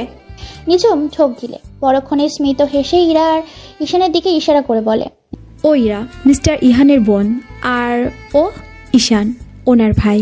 নিঝুমের কথা শেষ করে চুপ মেরে গেল। সমর্পণ বিরক্তি মাখা মুখ করেই বলল, নিঝুম, শুধু ওনাদের পরিচয় দিলে আমাদের পরিচয় ওনাদের দাও।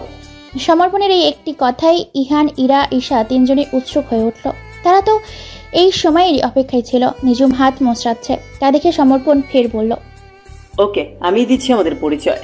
সমর্পণ সোনালীর দিকে ইঙ্গিত করে বলল, ও আমার একমাত্র বোন সোনালী চৌধুরী। তারপর তুষিকে নিজের কাছে টেনে নিয়ে বলল, এ হলো আমার প্রিন্সেস তুষি চৌধুরী। সমর্পণ এবার নিঝুমের দিকে ইঙ্গিত করে যখনই মুখ খুলতে নেবে তখনই ওয়েটার মেনু কার্ড নিয়ে হাজির। ওয়েটারকে দেখে সমর্পণ সেদিকে মনোযোগ ঘুরিয়ে নেয়। নিঝুম দীর্ঘশ্বাস ফেলে। ইহান, ইরা, ঈশান হতাশ হয়। এবারও জানা হলো না নিঝুমের সঙ্গে সমর্পণের সম্পর্কের পরিসীমা। অনেক চাপা কষ্ট, প্রশ্ন, অনুভূতি, দুঃখ সবকিছুর মধ্য দিয়ে কেটে গেল কিছু মুহূর্ত। এবার নিঝুম বলল, তারা এখন উঠবে। এরা বাচ্চাদের কেঁদে দেয় অস্বাভাবিকভাবে। নিঝুমকে জড়িয়ে ধরে বাচ্চাদের মতো আবদার করে বলে, তুমি আমাদের সঙ্গে আমাদের বাসায় যাবে, তোমাকে আর আমি ছাড়ছি না। দেখা যায় এ কথা শুনে তুষি সশব্দে কেঁদে দেয়। কফি শপের অনেকেই তাদের দিকে তাকিয়ে আছে। ব্যাপারটা একটু অসহ্যকর। পরিস্থিতি সামাল দিতে ঈশান জোরপূর্বক ইরাকে নিঝুমের থেকে ছাড়িয়ে নেয়। ইহান তখনও নীরব দর্শক। অবশেষে ইহান দ্রুত সেখান থেকে বেরিয়ে গেল। তার পক্ষে আর এক দণ্ড দাঁড়ানো সম্ভব হলো না। যাবার আগে ঈশানকে কড়া আদেশ দিয়ে গেল ইরাকে নিয়ে দ্রুত গাড়িতে ফিরতে। সে অপেক্ষা করছে। ঈশান অনেক কষ্টে ইরাকে সেখান থেকে নিয়ে যেতে সক্ষম হলো। নিঝুম মূর্তির ন্যায় দাঁড়িয়ে আছে। সোনালী, সমর্পণ এগিয়ে যায় তার নিকট। তুষি নিঝুমের কোল ঘেঁষে দাঁড়িয়ে নাক টানছে। সোনালী নিঝুমকে জড়িয়ে ধরে কাতর কণ্ঠে বলে, সব ঠিক হয়ে যাবে ভাবিমণি, তুমি কষ্ট পেও না। সমর্পণ নিঝুমের মাথায় হাত বুলিয়ে দেয়। নিঝুম সোনালীকে জড়িয়ে ধরেই ডুকরে কেঁদে ওঠে। মায়ের কান্না দেখে তুষিও আবার কাঁদতে শুরু করে। রেস্টুরেন্টে সোনালী বেশ কিছুবার নিঝুমকে ভাবিমণি বলে ডেকেছে। এই ব্যাপারটা চোখ এড়ায়নি ইহানের। শুধু ইহান নয়, ঈশান, ইরার নজরও পড়েছে। সকলের মানেই অজানা আশঙ্কা ডানা মেলেছে। ইহানের মনটা সহসা অস্থির হয়ে উঠেছে। দিকপতিক শূন্য মনে হচ্ছে। মস্তিষ্ক ফাঁকা ফাঁকা লাগছে। রন্ধ্রে রন্ধ্রে তীব্র যন্ত্রণার সঞ্চার হচ্ছে। নিঝুমের কণ্ঠ শোনার তীব্র বাসনা জাগছে তার অন্তরে। ঘড়ির কাঁটায় এখন রাত 12টা বেজে গেছে 19 মিনিট। এত রাতে কি নিঝুমকে বিরক্ত করা ঠিক হবে? ও হয়তো এখন ঘুমিয়ে আছে। 7-5 ভাবতে ভাবতেই ইহান নিঝুমের নাম্বারে ডায়াল করে ফেলল। কাজের সূত্রে নিঝুমের নাম্বার ইহানের কাছে থাকলেও এই কয়েকদিনে কখনো দরকার ছাড়া কোনো ফোন করেনি ইহান। কিন্তু আজ আর নিজেকে বেহায়া মনকে সামলাতে অক্ষম হলো। এত রাতে ইহানের ফোন পেয়ে নিঝুম কিঞ্চিত চিন্তিত হয়ে পড়ল। মনে মনে ভাবলো, এত রাতে কেন ফোন দিল? কোনো বিপদ হয়নি তো? নিঝুম চট জলদি ফোনটা রিসিভ করে নিল। উদ্বিগ্ন কণ্ঠে শুধালো, কি হয়েছে? খারাপ কিছু কি? আপনি ঠিক আছেন তো? ইহান অথরে স্মিত হাসি টেনে পড়ল। এখনো তবে আমাকে নিয়ে চিন্তা হয়?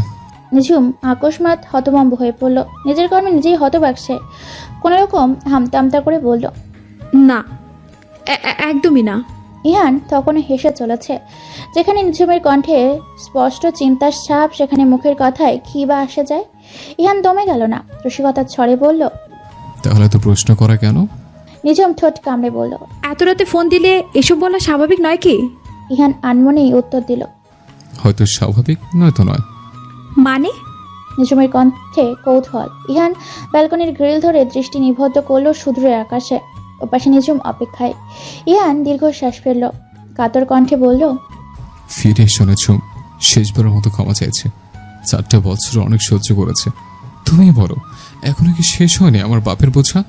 ধীরে ধীরে মরছি আমি। তোমার কষ্ট দিয়ে বিন্দু মাত্র ভালো নেই। ফিরে এসো প্রিয়সী। নিঝুম স্তব্ধ। চোখ বেয়ে নোনা জল গড়িয়ে পড়ছে। ঠোঁট কামড়ের শব্দ আটকে রেখেছে। ইহানের কাছে সে কিছুতেই নিজেকে উপস্থাপন করতে চায় না। নিঝুম নিজেকে যথাসম্ভব শক্ত করে কাঠিন্য স্বরেই বলল, আর কখনো এসব বাজে টপিক নিয়ে ফোন করবেন না। মনে রাখবেন, কাজ ব্যতীত আপনার সঙ্গে আমার কোনো সম্পর্ক নেই। ইহান হতাশ হয়। কণ্ঠ খাদে নামিয়ে রিনরিনিয়ে হঠাৎ প্রশ্ন করে বসে, তোমার সঙ্গে বাচ্চা মেয়েটার কিসের সম্পর্ক? ও কেন তুমি আম্মা বলে? মিস্টার সমর্পণের বোন কেন তুমি ভাবি মনে বলে রাখছে? মিস্টার সমর্পণ কি হয় তোমার? ঝুম। নিঝুম এইসব প্রশ্নে ধাক্কা খায়, বিচলিত হয়ে পড়ে। কি বলবে না বলবে ভেবে না পেয়ে খট করেই কলটা কেটে দেয়। থপ করে বিছানায় বসে পড়ে। চোখের পানি মুছে নিয়ে আনমনেই বলল, একদিন আমিও এমন কষ্ট সহ্য করেছি মিস্টার খান। কাছে থেকেও ছুতে না পারার কষ্ট। আজ আপনার মনে কি চলছে? আমিও তা বুঝতে পারছি। শত হলো আপনি আমার একমাত্র ভালোবাসার মানুষ, আমার 3 কবুল বলে বিয়ে করা স্বামী। তবুও দেখুন না ভাগ্যের কি নির্মম পরিহাস। আপনার করা কয়েকটা ভুলের জন্য আজ আমরা একে অপরের থেকে কতটা দূরে অবস্থান করছি। আপনাকে আমি ভালোবাসি আর সারা জীবন বাসবো, কিন্তু কখনো ধরা দিব না। আপনি আমাকে সেই দিনই ফিরে পাবেন যেই দিন প্রকৃত অর্থে প্রমাণ দিতে পারবেন আমি আপনার কে। সেই দিন ভালোবাসার পরীক্ষা, যেই দিন আমি মনে করব আপনি জীবনের এই কঠিন পরীক্ষায় পাশ করতে পেরেছেন, ঠিক সেই দিনই আমি আবার আপনার ঘরে আপনার সঙ্গে আপনার বধূরূপে ফিরে যাব, তার আগে নয়। তার মানে ওই লোকটাই ভাবিমণির হাজবেন্ড আর ওনারাই ভাবিমণির পরিবার? সমর্পণ মাথা ঝাঁকায়। কিন্তু ওনাকে দেখে তো এমন মনে হয় না, তাকে তো খুব বিচক্ষণ পুরুষ বলেই মনে হয়। সবাইকে কি আর বাহির থেকে দেখে বোঝা যায়? তা অবশ্য ঠিক, কিন্তু তবুও এখন অবশ্য আগের মতো নেই। নিঝুমকে হারিয়ে বেশ বুঝতে পেরেছি ভুলটা তার ছিল। আসলে আমরা মানুষেরা দাঁত থাকতে দাঁতের মর্ম বুঝি না। আশা করছি খুব শীঘ্রই ওদের কষ্টের দিন শেষ হবে। সমর্পণ কিছু একটা ভাবতে বসে। আকস্মাৎ সোনালি বলে ওঠে, আচ্ছা ভাইয়া, সবকিছু যদি ঠিক হয়ে যায় তবে কি ভাবিমণি আমাদের ছেড়ে চলে যাবে? সমর্পণ বোনের মুখের দিকে তাকায়। কি বলবে বুঝতে পারছে না। বোনের কথায় মর্মার্থ খুব ভালোভাবেই তার কাছে প্রকাশ্য, কিন্তু সে তো নিরুপায়। নিঝুম যেতে চাইলে সে তো বাধা দিতে পারবে না। আচ্ছা, নিঝুম চলে গেলে তুষির কি হবে? তুষি কি করে মাকে ছাড়া বাঁচবে? সমর্পণ শঙ্কিত দৃষ্টিতে চোখ মিলিয়ে কান্নারত কণ্ঠে সোনালীকে বলে, একজনকে হারিয়ে আরেকজনকে আঁকড়ে ধরে বেঁচে আছি আমরা। এবার সেও যদি চলে যায় তাহলে তো বাঁচা দুষ্কর। সোনালী এক ছুটেই চলে যায়। চোখের অবাধ্য পানিগুলো লুকাতে হবে তো। সমর্পণ নীরব দর্শকের ন্যায় চেয়ে চেয়ে দেখে বোনের চলে যাবা। তার যে দেখা ছাড়া আর কিছুই করার নেই। সেই রাতের পর থেকে নিঝুম বেশ দোটানায় ভুগছে। সত্ত্বেও নিজের ভালোবাসার মানুষ, নিজের স্বামীর মুখ থেকে অমন আকুতি অনুরোধ শুনে কোনো স্ত্রী আর ভালো থাকতে পারে না। তার মন প্রতি মুহূর্তে চাইছে ইহানের কাছে ছুটে চলে যেতে, কিন্তু বিবেক বাধা দিচ্ছে, অভিমান বাদ সাধছে। তবুও ক্ষীণ ইচ্ছা নিয়ে বেঁচে আছে। ইহান যদি একবার নিজেকে প্রমাণ করতে পারে তাহলে আর নিঝুম পিছু ফিরে তাকাবে না, অতীত ভুলে ইহানকে মেনে নেবে। কিন্তু তুষির কি হবে তখন? আর সেই বা তুষিকে ছেড়ে কিভাবে থাকবে? সমর্পণ কি তুষিকে দিতে রাজি হবে? না, আর ভাবতে পারছে না নিঝুম। নিজের ভাবনায় নিজেই হতবাক। এত কিছু সে কিভাবে ভেবে নিল? পর মুহূর্তে নিজেকে ধিক্কার টেনে বলল, ছি নিঝুম, ছি, এতটা স্বার্থপর তুই কি করে হতে পারিস? যারা তোকে নতুন করে বাঁচতে শেখালো, এখন তুই তাদেরকে ছেড়ে চলে যাওয়ার জন্য কথা ভাবছিস? না না, এটা ভুল, এটা অন্যায়। সোনালী বুঝতে পারে নিঝুমের হয়তো মন ভালো নেই। সব কিছুতেই কেমন উদাসীন ভাব। সারাদিনের বেশিরভাগ সময় তাকে আনমনা থাকতে দেখা যায়। এমন মন মরা নিঝুমকে দেখতে একদমই ভালো লাগছে না সোনালীর। তাই দুপুরে খাওয়া দাওয়া শেষ করে সে চলে যায় নিঝুমের ঘরে একান্তে কিছু কথা বলতে। ভাবিমণি, আসবো? নিঝুম তখন ড্রেসিং টেবিলের ড্রয়ারে কিছু একটা করছিল। সোনালীর ডাকে মৃদু হেসে প্রত্যুত্তরে বলল, এসো এসো। সোনালী ভেতরে ঢুকে বিছানায় বসে পড়ল। নিঝুম তার কাজ অব্যাহত রেখেই প্রশ্ন করল, কিছু বলবে? কি বলবে বলো। তোমার কি মন খারাপ? তুমি কি কোনোভাবে ডিস্টার্ব? নিঝুম চমকে ওঠে, হাতের কাজ পেলে সোজা হয়ে দাঁড়িয়ে যায়। একদম সোনালীর কাজ বরাবর এসে দাঁড়ায়। সোনালী তখনও উত্তরের অপেক্ষায় চেয়ে রয়েছে। নিঝুম গলা ছেড়ে পাল্টা প্রশ্ন করে, এমন কেন মনে হচ্ছে? তোমার প্রতিটি কাজে, তোমার মুখভঙ্গিতে, তোমার উদাসীনতায় প্রতি মুহূর্তে প্রমাণিত তুমি ভালো নেই। নিঝুম অপ্রস্তুত হয়ে পড়ে। নিজেকে শক্ত রাখতে চেয়েও যেন ব্যর্থ হয় সে।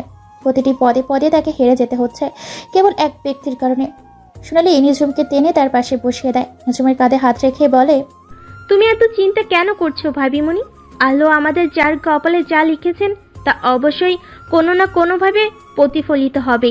সুতরাং এত চিন্তা ভাবনা করে কি হবে?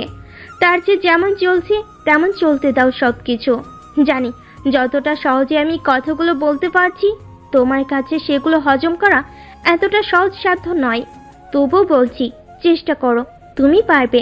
আমার মনে হয় তোমার ওই মুহূর্তে মাইন্ডটা ফ্রেশ করা প্রয়োজন। তুমি বরং আজ বিকেলে তুষিকে নিয়ে একটু ঘোরাঘুরি করে এসো, দেখবে ভালো লাগবে। নিজম এক দৃষ্টিতে চেয়ে আছে সোনালির পানে। সোনালির সাবলীনভাবে তাকে ম্যানেজ করাটা বেশ উপভোগ করছে সে। মেয়েটা সত্যিই অনেক বড় হয়ে যাচ্ছে, কত সহজ করে ভারী ভারী কথাগুলো বলতে পারছে। নিজম সোনালির চিবুকে হাত রাখে, রসিকতার ছলে বলে, খুব বড় হয়ে গেছে দেখছি, বিয়ে দিতে হবে তো। বিয়ের কথা শুনতেই কিঞ্চিত দমে যায় সোনালি, বুকের মধ্যে চাপা কষ্ট অনুভব হয়।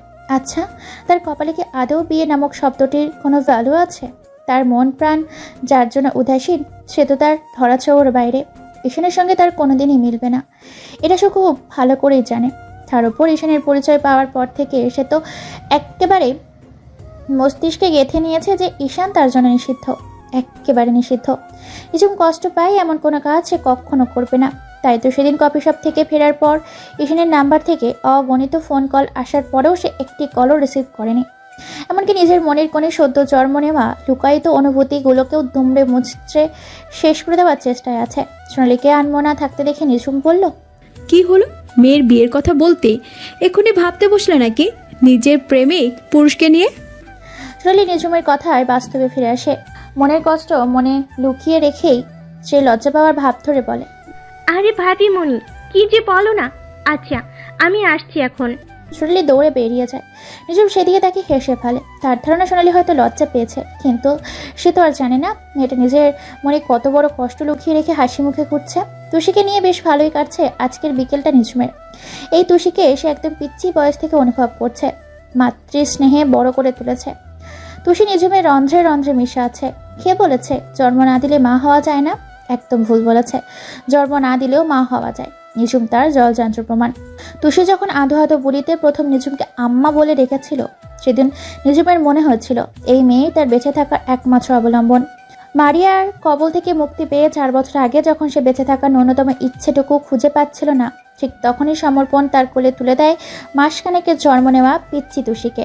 ধীরে ধীরে সমর্পণ নিঝুমকে উপহার দেয় নতুন নতুন একটা জীবন, সুন্দর একটা পরিবার, সেই সঙ্গে শেখায় নিজের পায়ে দাঁড়াতে, নিজের ক্ষমতা দ্বারা দেশকে রক্ষা করতে। আম্মা, আইসক্রিম খাবো। তুষির ডাকে ধ্যান ভাঙে নিঝুমের। অতীত থেকে বেরিয়ে মিষ্টি এসে চুমু খায় মেয়ের কপালে, আদুরে কণ্ঠে বলে, মামুনি, আইসক্রিম খেলে ঠান্ডা লেগে যাবে তো, বাবা বকবে খুব। তুষি জেদ ধরে বসে, না না না, আমি আইসক্রিম খাবো মানে খাবোই। নিঝুম অনেক বুঝিয়েও কোনো লাভ হয় না, তুষি নাচর বান্দা। অবশেষে নিঝুম রাজি হতে বাধ্য হয়। যেহেতু তারও আইসক্রিম ফেভারিট, সেহেতু একটু তো দুর্বলতা থাকবেই। নিঝুম আশেপাশে চোখ বুলিয়ে রাস্তার অপোজিটে একটা আইসক্রিম পাল্লা চোখে পড়েছে। তুষিকে বলে তার সঙ্গে যেতে, কিন্তু তুষি যায় না। অনেকক্ষণ যাবৎ ঘোরাঘুরি করার ফল ছোট্ট পা দুটো ব্যথা হয়ে উঠেছে। নিঝুম আর জোর করে না, ড্রাইভারের সঙ্গে তুষিকে গাড়িতে বসিয়ে রেখে এসে যায় আইসক্রিম আনতে। দোকান ভিড় থাকায় বেশ কিছুটা সময় লেগে যায় নিঝুমের ফিরতে। দুহাতে দুটো আইসক্রিম নিয়ে বেশ হাস্যজ্জ্বল মুখে ফিরে আসলো সে। কিন্তু কে জানতো তার এই হাসি স্থায়ী তো ছিল ক্ষণকালের।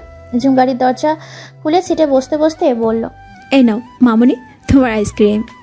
আইসক্রিমটা এগিয়ে সামনে তাকাতেই বেশ চমকে উঠল। তুষি নেই, কোথাও নেই।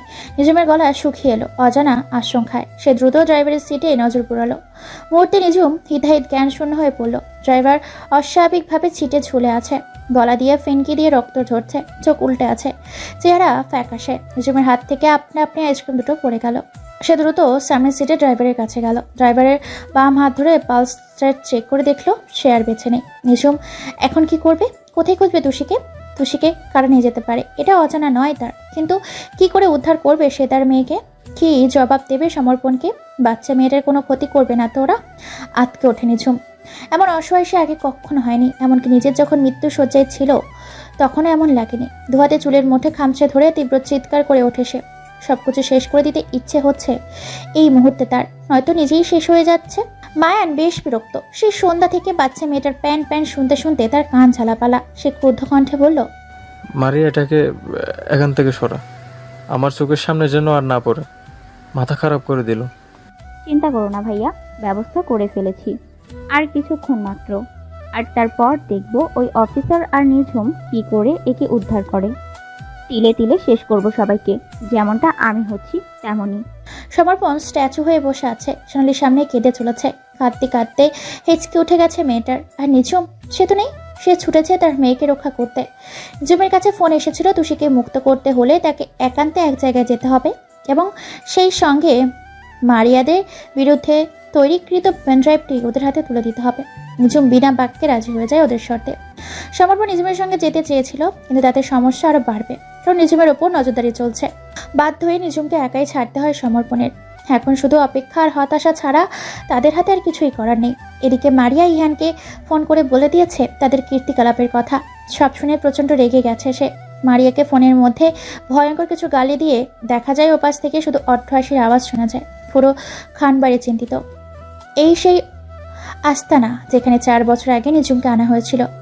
সেদিন কোনো রকমের প্রাণ নিয়ে ফিরেছিল নিঝুম এখান থেকে, কিন্তু আজ কি সে পারবে তুষিকে সুস্থ সবলভাবে সমর্পণের হাতে তুলে দিতে? নিজেকে নিয়ে বিন্দুমাত্র চিন্তা নেই, শুধু তুষিকে ঘিরে তার যত টেনশন। আস্তানার সম্মুখে পৌঁছাতেই সদরদার আপনি ঘুরে গেল। নিঝুম ঝিরি পায়ে ভেতরে প্রবেশ করলো। কিছু দূর যেতেই থপ করে অন্ধকারে আচ্ছাদিত রুমটি আলোকিত হয়ে উঠল। নিঝুম আশেপাশে চোখ বুলিয়ে তাকে ধীরে চারিদিকে অনেক সেনা সামন্ত, এরা সবাই মারিয়ার লোক। এখান থেকে 2 জন এসে নিঝুমের পুরো বডি সার্চ করে গেল, যাতে গোপনীয় কোনো অস্ত্র না থাকে সেজন্য। অতঃপর নিঝুমকে তারা 2 জন ধরে একটা রুমের মধ্যে ঢোকালো। সেখানে যেতেই মারিয়া মাইনের সম্মুখে পড়ল সে। নিঝুম শান্ত দৃষ্টিতে চেয়ে বলল, আমার মেয়ে কোথায়? মারিয়া বাঁকা এসে নিচে নেমে এলো, একদম নিঝুমের কাছে এসে দাঁড়ালো। অতঃপর অষ্টহাসিতে মেতে উঠল। নিঝুমের রাগ হলো ভীষণ, তবুও নিজেকে দামিয়ে রেখে শান্ত কণ্ঠে বলল, এমন অসভ্যর মতো না হেসে আমার মেয়েকে এনে দাও। মারিয়া যেন মজা পেল নিঝুমের কথায়। সে আর দ্বিগুণ শব্দে হাসতে লাগলো। অবশেষে নিজেকে স্বাভাবিক করে বলতে লাগলো, আগে আমার পেন ড্রাইভ। নিঝুম পেন ড্রাইভটি পকেট থেকে বের করে মারিয়ার হাতে তুলে দিল। মারিয়া সেটাকে মায়ানের হাতে দিল। মায়ান পেন ড্রাইভটি ওপেন করে দেখে নিল সবটা ঠিকঠাক আছে কিনা। সবকিছু ঠিকঠাক আছে দেখে মায়ান মারিয়াকে ইশারা করে তুষিকে দিয়ে দিতে। এই পুচকির ঘ্যান সে চরম বিরক্ত, কিন্তু মারিয়ার মনে অন্য স্বাদ জাগলো। সে তুষিকে ছেড়ে দিল, কিন্তু নিঝুমকে আটকে রেখে নিঝুমকে একটা চেয়ারে শক্ত করে বেঁধে দিল মোটা রশি দিয়ে। তুষিকে ড্রাইভারের সাহায্যে বাড়িতে পাঠিয়ে দিল। তুষি নিঝুমকে এমন অবস্থায় দেখে ভীষণ কেঁদেছে। নিঝুমও চেয়েছে ভয়ে একটুখানি হয়ে যাবা মেয়ের মুখে আলতো করে চুমু এঁকে দিয়ে তাকে বুকে জড়িয়ে নিতে, কিন্তু তার সম্ভব হতে দেয়নি মারিয়া। তুষিকে পাঠিয়ে দেওয়ার পরপরই উদয় হয় সেখানে তার আরও 2টি মুখ। তার আর কেউ নয়, নিঝুমের বাবা আর ভাই। তাদের এখানে দেখে নিঝুম ভেতর থেকে আরো বেশি আহত হয়। তাদের এখানে দেখবে আশা করেনি সে, কারণ গত 2 দিন আগে খুব বিচক্ষণতার সঙ্গে পেনড্রাইভটি ওদের থেকে উদ্ধার করে এনেছে। এর পুরোটা ক্রেডিটই অবশ্য সমর্পণই দিতে হয়, কারণ বুদ্ধিটা সমর্পণেরই ছিল। জারওয়ানকে ঘুষ খাইয়ে রাতের আধারে নিজের বাড়ি থেকেই পেনড্রাইভটা চুরি করে আনে নিঝুম। এই একটা চুরি অনেক দেশকে রক্ষা করতে সক্ষম হতো, যদি না ব্যাপারটা অন্যরকম হতো। নিঝুম ভেবেছিল এই পেনড্রাইভটা হারানোর পর আহসান সাহেবের সঙ্গে মায়ান মারিয়া দ্রুত বাড়বে, কিন্তু না, সে ভুল ছিল। তারপর তারা একত্রে চক্রান্ত করে তুষিকে আটক করে। তারপর নিঝুমের থেকে পেনড্রাইভ নিয়ে এখন নিঝুমকেই আটক করে। নিঝুম এবার ধরেই নিয়েছে এই পৃথিবীতে তার যাত্রা মাত্র কয়েকক্ষণে। তুষিকে ফিরে পেয়ে যতটা না আনন্দিত হয়েছিল চৌধুরী আর খান পরিবার, নিঝুমের আটকের খবর শুনে তার চেয়ে চরম মাত্রায় দুঃখিত হয় তারা। ইহান সমর্পণ এবারে আর চুপ থাকতে পারলো না। দুজনে একত্রে রওনা হলো নিঝুমকে খোঁজার উদ্দেশ্যে। এই পুরো আস্তানা সম্পর্কে সমর্পণ আগে থেকেই অবগত ছিল, কারণ 4 বছর আগে নিঝুমের সঙ্গে ঘটে যাওয়া ঘটনার শুরু তো এখান থেকে হয়েছিল। নিঝুমের আটকের খবর জানতে পারে তারা তুষির কাছ থেকে। বাচ্চা মেয়েটা মায়ের সান্নিধ্য পাওয়ার জন্য মরিয়া হয়ে উঠেছে। সোনালি ইরা ওকে সামলাতে ব্যস্ত। ঈশান হন্তদন্ত হয়ে পায়চারি করছে। অনিলা খান মনে কান্না করছে নিঝুমের সুস্থতা কামনায়। যত শক্তিশালী হোক না কেন, একা একটা মেয়ের পক্ষে কতক্ষণই শতাধিক লোকের সঙ্গে পেরে ওঠা সম্ভব নয়। আর যদি থাকে সেটা পুরো পরিকল্পিত।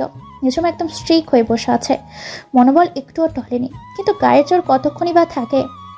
ইলেকট্রনিক শক খেয়ে প্রায় অবস্থা নাজেহাল, তবুও তার বাহির থেকে শক্ত থাকার প্রবল চেষ্টা চালিয়ে যাচ্ছে। আহসান সাহেব এবং নুহাস নিঝুমের এই অবস্থা পরিস্থিতি দেখে কষ্ট পেলেও তাদের হাতে কিচ্ছুটি নেই। তারা এখন কেবলই মারিয়ার হাতের পুতুল। এতদিন ওরা মারিয়া ও মায়ানকে যেভাবে নাচিয়েছে, ঠিক সেইভাবে আর একটা পেন ড্রাইভের দ্বারা ওরা ওদেরকে নাচাচ্ছে। যেই পেন ড্রাইভে আছে আহসান সাহেবের মারিয়াদের ব্ল্যাকমেল করে টাকা নেওয়ার রেকর্ড। তাই অনিচ্ছা সত্ত্বেও তারা বাধ্য হয়ে এখানে উপস্থিত হয়েছে। আর মারিয়া ইচ্ছে করে নিঝুমকে কষ্ট দিচ্ছে, এদেরকে এখানে এনেছে। নিঝুম তখন প্রায় অনেকটাই ঝিমিয়ে পড়েছে। তৎক্ষণাৎ ভেতরে প্রবেশ করে ইহান আর সমর্পণ। তাদের হাতে রিভলভার, বাইরে পুলিশ ফোর্স, সাথে আর্মি। সব রকম প্রোটেকশন নিয়েই তারা এসেছে। ওদের থেকে মায়ান কিছুটা ভয় পেয়ে যায়, তবুও নিজেকে বাহিরকে স্বাভাবিক রাখার চেষ্টা চালিয়ে যায়। মারিয়া ওদের সেনা সৈন্যদের ইশারা করলেও ইহান ও সমর্পণের উপর ঝাঁপিয়ে পড়তে, কিন্তু দেখা যায় ওরা আসার আগেই বাইরে থেকে ফোর্সের সমর্পণ ডেকে নেয় ভেতরে। শুরু হয়ে যায় তুমুল সংঘর্ষ। এক পর্যায়ে মারিয়া মায়ানকে আটক করতে সক্ষম হয় তারা। মিস্টার আহসান এবং নুহাসকেও আটক করেন তারা। কিন্তু বিপত্তি বাজে যখন ইহান সমর্পণ অন্য মনস্ক হয়ে নিজুমকে খুলতে যায়, তখন আকস্মাৎ একটা ছুরি এসে লাগে। এমার্জেন্সিতে ট্রিটমেন্ট চলছে সমর্পণের। আঘাতের শেষ গুরুতর। পুলিশের হাতে আটক হবার পরই মারিয়া ছলচাতুরি করে যাওয়ার আগে নিজুমের দিকে শেষ টার্গেট করেছিল, কিন্তু সমর্পণ সেটা লক্ষ্য করে নিজুমকে আগলে নিজে পিঠ দিয়ে দাঁড়িয়ে যায়। ফলস্বরূপ ছুরির আঘাতে তৎক্ষণাৎ ক্ষতবিক্ষত হয় তার পৃষ্ঠদেশ। সেই মুহূর্তে ইহান আর নিজুম তাকে নিয়ে হসপিটালে অ্যাডমিট করে। খানবাড়ির সকলে উপস্থিত হসপিটালে, সেই সঙ্গে তুষি, সোনালিও আছে। তুষি তেমন কিছুই বুঝতে পারছে না, সে শুধু নিজুমের বুকের ওপর খামটি মেরে পড়ে আছে। নিজুমকে বেঁচে রাখায় সেই দৃশ্য তার ছোট্ট মনটিতে গভীর রেখাপাত সৃষ্টি করেছে। যার দরুন সে কোনো মতেই তার মাকে ছাড়তে চাইছে না, কিন্তু সকলের থমথমে মুখ থেকে কান্নার আওয়াজ ভয় পাচ্ছে তার ছোট্ট মস্তিষ্ক। সোনালি অঝরে কেঁদে চলেছে, যেটা ঈশানের পক্ষে মেনে নেওয়া একদমই সম্ভব হচ্ছে না। কিন্তু সব কথার বড় কথা হলো অনিলা খান অস্বাভাবিকভাবে কাঁদছে। এটা নিয়ে ইরা, ঈশান, ইহান সকলেই বেশ চিন্তিত। তবে সমর্পণের সঙ্গে যে তার কোনো যোগসূত্র আছে এটা তার ব্যবহারে সুস্পষ্ট। নিহানও আছে তাদের সঙ্গে। ভাই বোনের কর্মকাণ্ডে সে ভীষণভাবেই লজ্জিত। পিট পিট চোখ মিলে তাকিয়ে সর্বপ্রথম যে নামটি সমর্পণ উচ্চারণ করে তা হলো নিঝুম। চোখ মিলে তার প্রশ্ন, নিঝুম ঠিক আছে তো? নিঝুমকে ঘিরে তার এত উদ্বিগ্নতা পছন্দ হলো না ইহানের। ইহান তৎক্ষণাৎ কেবিন থেকে বেরিয়ে যেতে নিচ্ছিল, ঠিক তখনই তার পা থেমে যায় নিঝুমের কণ্ঠস্বরে। নিঝুম আকতি মাখা কণ্ঠে সমর্পণকে ভাইয়া বলে ডাকছে। তার বুকে ছাপিয়ে পড়ে হাউমাউ করে কাছে। উপস্থিত সবাই কিছুটা হতবাক। ইরা, ঈশা, ইহান ও নিহান হতবাক, কারণ তারা এতদিন যে ভেবে এসেছে তা হয়তো সম্পূর্ণ ভুল এটা ভেবে। আর অনিলা খান আর সোনালি হতবাক, কারণ এই 4 বছরে নিঝুমকে দিয়ে কখনো সমর্পণকে ভাইয়া বলাতে পারেনি। নিঝুম সর্বদা স্যার বলেই সম্বোধন করত, কিন্তু আজ যখন নিজের কাছের মানুষটির এমন করুণ পরিণতি দেখল, তখন সে আর নিজেকে ধরে রাখতে পারল না। এই 4 বছরে নিঝুম সমর্পণ ও নুহাসের থেকে আলাদা চোখে দেখেনি। নুহাস যেমন তার ভাই, সমর্পণও ঠিক তেমনই তার ভাই, তবে দুজনের মধ্যে বিস্তর ফারাক। নুহাস তার ছোট ছোট আবদারগুলোকে সবসময় পূর্ণ করত, তাকে ভালোবাসত, কিন্তু সময়ের ব্যবধানে তাদের পথ ভিন্নগামী পথে অগ্রসর হয়েছে। এদিকে সমর্পণ তাকে মৃত্যুর মুখ থেকে বাঁচিয়ে জীবনে প্রতিষ্ঠিত হতে শিখিয়েছে, নিজের প্রয়োজনে নিজে পূরণ করার রাস্তা দেখিয়েছে, স্বনির্ভর হতে শিখিয়েছে, সেই সঙ্গে প্রতিটি পদে পদে আগলে রেখেছে। রক্তের সম্পর্ক সবসময় বড় হয় না, কিছু কিছু সময় রক্তের সম্পর্ক ছাপিয়ে তৈরি হয় আরও একটি সম্পর্ক, আর সেটি হলো আত্মিক সম্পর্ক। সমর্পণের সঙ্গে তার আত্মিক সম্পর্ক, যা কখনো ছিন্ন হবার নয়। সমর্পণ খুব সন্তর্পণে নিঝুমের মাথায় হাত বুলিয়ে দেয়। এক বাহুতে নিঝুমকে আঁকড়ে ধরে অন্য বাহুতে সোনালিকে আসতে ইশারা করলো। সোনালি যেই এটারই অপেক্ষায় ছিল, ভাইয়ের অনুমতি পেয়ে ঝাঁপিয়ে পড়লো তার বাহুতে। তুষিকে তখন অনিলা খান আঁকলে নিয়েছে। 2 বোনের স্নেহ করার পর সমর্পণ অনিলা খানের দিকে ইঙ্গিত করে বলে, এত সহজে তোমাকে ছেড়ে যাচ্ছে না ফুপিমণি, আর কেঁদো না প্লিজ। অনিলা খান শাড়ির আঁচলে চোখ মুছতে মুছতে বলে, যেতে দিচ্ছে কে তোকে? আমাদের সকলের এত এত ভালোবাসা ফেলে কিভাবে যেতে পারতি তুই? নিঝুম হাস্যজ্জ্বল মুখে বলে ওঠে, হ্যাঁ মা, তুমি ঠিকই বলেছ। কে যেতে দিচ্ছে ভাইয়াকে? ভাইয়া চলে গেলে আমাকে কে দেখবে শুনি? সমর্পণ মৃদু হেসে বলে, তোর একটা ব্যবস্থা অবশ্যই করব পাগলি, যাতে করে আর তোকে একা একা কষ্ট পেতে না হয়। সোনালি মিটমিটিয়ে হাসল। নিহান, ইরা, ঈশান, ইহান সকলেই সমর্পণের সঙ্গে টুকটাক কথাবার্তা বলল। শেষমেশ সমর্পণ তুষিকে বুকে জড়িয়ে নিয়ে ঘুমের দেশে পাড়ি দিল। তুষি ভেতর থেকে নার্ভাস হওয়ায় খুব দ্রুতই ঘুমিয়ে পড়ল। ওদের এখন রেস্টের প্রয়োজন। অনিলা খানের অনুরোধে চৌধুরী পরিবারে খান মঞ্জিলে অতিথিরা রক্ষা করতে গেল। সমর্পণকে রিলিজ দেওয়া মাত্রই তারা ও বাড়িতে গিয়ে উঠল। ইহান এই কয়েকদিনে নিঝুমের সঙ্গে অনেকবার কথা বলতে চেয়েছে, কিন্তু নিঝুম তা হতে দেয়নি। সে খুব সন্তর্পণে এড়িয়ে চলেছে ইহানকে, কিন্তু আজ আর তা পারল না। দুপুরে খাওয়া দাওয়ার পর সকালে যখন নিজ ঘরে বসে রেস্ট নিতে ব্যস্ত, ঠিক সেটারই ফায়দা লুটে ইহান চুপি চুপি নিঝুমের ঘরে চলে যায়। কিন্তু নিঝুম একা নয়, তার সঙ্গে তুষিও আছে। তবে তুষি ঘুম। ইহান বড় করে শ্বাস ফেলে ভেতরে প্রবেশ হলো। নিঝুম তখন ল্যাপটপে কিছু একটা করছে। ইহান ধীরে সুস্থে গিয়ে নিঝুমের পাশে বসে পড়ল। নিঝুম এক পলক তাকিয়ে আবার চোখ ফিরিয়ে নিল। ইহানকে না দেখার ভান করে নিজের কাজে মন দিল। ইহান নিঝুমের এহেন কাণ্ডে বিরক্ত হয়ে ল্যাপটপটাই বন্ধ করে দেয়। নিঝুম চরম রেগে গিয়ে ইহানের দিকে অগ্নি দৃষ্টি নিক্ষেপ করে, কিন্তু ইহানের সেদিকে ভ্রুক্ষেপ না করে এক ছটকায় নিঝুমকে নিজের বাহুতে আবদ্ধ করে নিল। নিজুম ছোটার জন্য আপ্রাণ চেষ্টা চালাতে লাগলো, কিন্তু ইহান ছাড়ার পাত্র নয়। সে ঠোঁটের কোণে শয়তানি হাসির লেশ লাগিয়ে পড়ল। একবার ভুল করেছে, তবে বারবার একই ভুল করছে না। ছাড় বলছি আমাকে। রাগলে তোমার বেশি মায়াবী লাগে বউ। বউ, এই বউ শব্দটি যেন নিজমের হৃদয়ে স্পর্শ করতে সক্ষম হলো। হৃৎপিণ্ডে দুরুম দুরুম শব্দে অস্থির হয়ে উঠল সে। এই মুহূর্তে তাকে মুক্তি পেতে হবে ইহানের থেকে, নয়তো দম আটকে মরতে হবে। ইহান নিজমের অস্থিরতা দ্বিগুণ করতে তার কানের কাছে মুখ নিয়ে ফিসফিসিয়ে বলল, এভাবে সারা জীবন মরতে হবে তোমায়।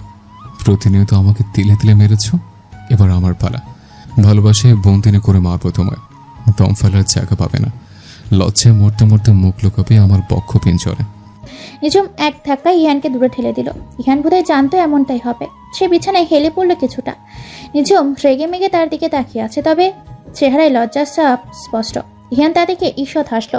নিজম তেজস্বী কণ্ঠে বলল, বেরিয়ে যান, মা বলেছে তাই এখানে আসা, নয়তো এই দৃষ্টে পা ফেলার ইচ্ছে এই নিঝুমের ছিল না। ইহান এবার সোজা হয়ে দাঁড়ালো। একদম নিজমের কাছাকাছি গিয়ে চোখে চোখ মিলিয়ে বলল, আর কত ঝুম, আমি যার পারছি না। এবার একটা বিহিত হতে হবে। হয় তুমি আমার হব, নয়তো তোমার হাতই আমাকে শেষ করে দেবে। কি যা তা বলছেন? দেখুন, আমার এসব ভালো লাগছে না। আমি আমার পরিবার নিয়ে বেশ ভালো আছি। আপনার সঙ্গে নতুন করে মায়া চড়াতে চাই না। Please Jhum, try to understand. এমন চলতে থাকলে আমরা কেউ ভালো থাকবো না। অনেক তো হলো, এবার না অতীত ভুলে নিজেদের মতো করে গুছিয়ে সবটা শুরু করা যায়। ওদের কথার মধ্যেই ঘরে প্রবেশ করলো সমর্পণ আর অনিলা খান। নিজুম কিছু বলতে নিয়ে আবার ওদের দেখে চুপ হয়ে যায়। সমর্পণ এসে নিধুমের কাঁধে হাত রাখে বলে, দেখ বোন, এতদিন যা হয়েছে যেভাবে হয়েছে আমি মেনে নিয়েছি, কিন্তু এখন আমারও মনে হচ্ছে তোর অতীত ভুলে সবকিছু নতুন করে শুরু করা উচিত। ইহান তোকে সত্যিই ভালোবাসে, ওর ভুলের যথাযথ শাস্তিও পেয়েছে, তবে এখনো কেন এত দূরত্ব থাকবে? একে একে ওর ঘরে তখন ইরা, ঈশান, সোনালি সকলেই প্রবেশ করে। অনিলা খান সহ সকলে নিজুমকে অসম্ভব বোঝায়। ইহান ততক্ষণই সে স্থান ত্যাগ করেছে। নিজুম খেয়াল করে ইহান কেমন নিস্তেজ হয়ে চলে গেছে। নিজুম এবার নিজেকে নরম করে। সকলের জোড়াজুড়িতে আলতো হেসে সম্মতি জানায় তাদের পক্ষে। সকলে ভীষণ খুশি হয়, কিন্তু এই খুশির খবর শোনা হয় না কেবল ইহানের। তুষি এখনো বেঘরে ঘুমাচ্ছে, বাবার মতো ঘুম কাতরে মেয়ে সে। রাতে ইহান বাড়ি ফিরে খুব লেট করে। সকলে ঘুমিয়ে পড়েছে ততক্ষণে। অনিলা খান জেগে থাকলেও বাহিরে আসলেন না, কারণ তিনি চাইছিলেন নিঝুম আসুক। নিঝুমও যে নির্ঘুম এখনো, সেটা ভালো করেই জানেন। ওনার ধারণা ঠিক প্রমাণ করে নিঝুম ঠিক বেরিয়ে এলো। ইহান তখন সিঁড়ি বেয়ে টালমাটাল পায়ে ওপরে উঠছিল। কেমন উস্কো খুস্কো লাগছিল তাকে। নিঝুমের বুকের মধ্যে কেমন মোচড় দিয়ে উঠল। সে ধীর পায়ে এসে ইহানের সামনে দাঁড়ায়। ইহান ততক্ষণে শেষ সিঁড়িটা অতিক্রম করে নিঝুমের মুখোমুখি পৌঁছে গেছে। দুজন দুজনের দিকে এক দৃষ্টিতে তাকিয়ে রয়। ইহান ভাবছে নিঝুম হয়তো এতক্ষণে ঘুমিয়ে পড়েছে। ইহানের অপলক দৃষ্টি উপেক্ষা করে নিঝুম বলে ওঠে, ফ্রেশ হয়ে খেতে আসুন। ইহানের ধ্যান থেকে বেরিয়ে ফের শুধায়। হ্যাঁ। নিঝুম বিরক্তি হয়ে বলে, খেতে আসতে বলছি, ওয়েট করছি। জুম ইহানকে আর কিছু বলতে না দিয়ে ডাইনিংয়ে চলে যায়। ইহান হতবাক হয়ে তাকিয়ে থাকে। তার জন্য বিশ্বাসই হচ্ছে না নিঝুম নিজে থেকে এসব করছে। ইহান রুমে গিয়ে দ্রুত ফ্রেশ হয়ে নিচে নেমে আসে। নিঝুম ততক্ষণে খাবার গরম করে সার্ভ করে দিয়েছে। ইহান গুটি গুটি পায়ে চেয়ার টেনে বসে পড়ে। নিঝুমও বসে। ইহান দেখে নিঝুম নিজের জন্য খাবার নিচ্ছে। তার মানে নিঝুম এত রাত অব্দি না খেয়েছিল, কিন্তু কেন? ইহানকে বসে থাকতে দেখে নিঝুম বলে, কি হলো, খাচ্ছে না যে? খাচ্ছি তো। অতঃপর দুজন খেতে আরম্ভ করে। ইহান খাবার মাঝে নিঝুমকে বারংবার পরখ করছে, কিন্তু নিঝুম একমনে খেয়ে চলেছে। খাবার শেষ করে নিঝুম টেবিলটা গুছিয়ে নিয়ে চলে যেতে নেয়। ইহান তখন সোফায় বসেছিল। নিঝুমকে যেতে দেখে সে হিনিয়ে বিনিয়ে প্রশ্ন করে, এত রাত অব্দি না খেয়েছিলে কেন? নিঝুম দাঁড়িয়ে পড়ে, পেছনে না ঘুরেই উত্তর দেয়, আমার কিউট হ্যান্ডসাম পাগল বরটার জন্য ওয়েট করছিলাম। কথাটা বলেই নিঝুম দৌড়ে চলে যায়। পেছনে ফেলে যায় একরাশ কৌতূহলী উচ্ছ্বাসিত মুখশ্রী। ইহান নিঝুমের এমন উত্তর আশা করেনি, তবে এমন উত্তর পেয়ে তার চেয়ে খুশি আর কেউ হয়নি। পরদিন সকালে ইহান বাড়িতে একজন অতিথি নিয়ে হাজির হয়। সকলের লিভিং রুমে আসতে বলে। সকলে প্রথমে না ছিনলেও পরে জানতে পারে এটা নিঝুমের মা। দীর্ঘ সময় পর মায়ের সান্নিধ্য পেয়ে উচ্ছ্বাসিত নিঝুম বাচ্চামো করতে থাকে। স্বামী এবং ছেলের কুকর্মে তিনি ভীষণভাবে লজ্জিত। সকলের কাছে তাদের হয়ে কতবার যে ক্ষমা চাইল। অবশেষে সিদ্ধান্ত হলো সে এখন থেকে এই বাড়িতেই থাকবে। ও বাড়িতে একা একা থেকে কষ্ট পাবে অযথায়। মারিয়া মায়ানের অজস্র খুনের রেকর্ড আছে, সেই সঙ্গে থাকলেও অপকর্ম। তারা করে থাকে। সব দিক বিবেচনা করে আদালত তাদের যাবজ্জীবন কারাদণ্ড দেয়। আর আহসান সাহেবকে 14 বছর এবং নুহাসকে 20 বছরের সশ্রম কারাদণ্ড দেওয়া হয়। লিভিং রুমে বৈঠক বসেছে সমর্পণের সঙ্গে তাদের মায়ের কি সম্পর্ক এবং নিঝুমকে সমর্পণ কিভাবে পেল এটা জানতে। অবশেষে আনিলা খান মুখ খুললেন। দীর্ঘশ্বাস ফেলে তিনি বলতে শুরু করলেন, সমর্পণ হলো আমার একমাত্র ভাইয়ের ছেলে। ভাই অনেক বছর আগেই মারা যায়, আর ভাবি লন্ডনে থাকাকালীন সময়ে মারা যায়। সমর্পণ পড়াশোনা শেষ করে আর্মি পদে জয়েন করে সেদিনই দেশে ফিরছিল, যেদিন নিঝুমের দুর্দশা শুরু হয়। নিঝুমকে ওরা একটা ইঞ্জেকশন পুশ করে রাস্তার সাইডে ফেলে রেখে গিয়েছিল। ওই ইঞ্জেকশনটা একবার শরীরে পুশ করলে সঠিক সময়ে ট্রিটমেন্ট না হলে মৃত্যু সুনিশ্চিত। ওরা ভেবেছিল এই রাতের বেলা কেউ নিঝুমকে বাঁচাতে আসবে না, এই জন্য ফাঁকা রাস্তায় ফেলে রেখে যায়।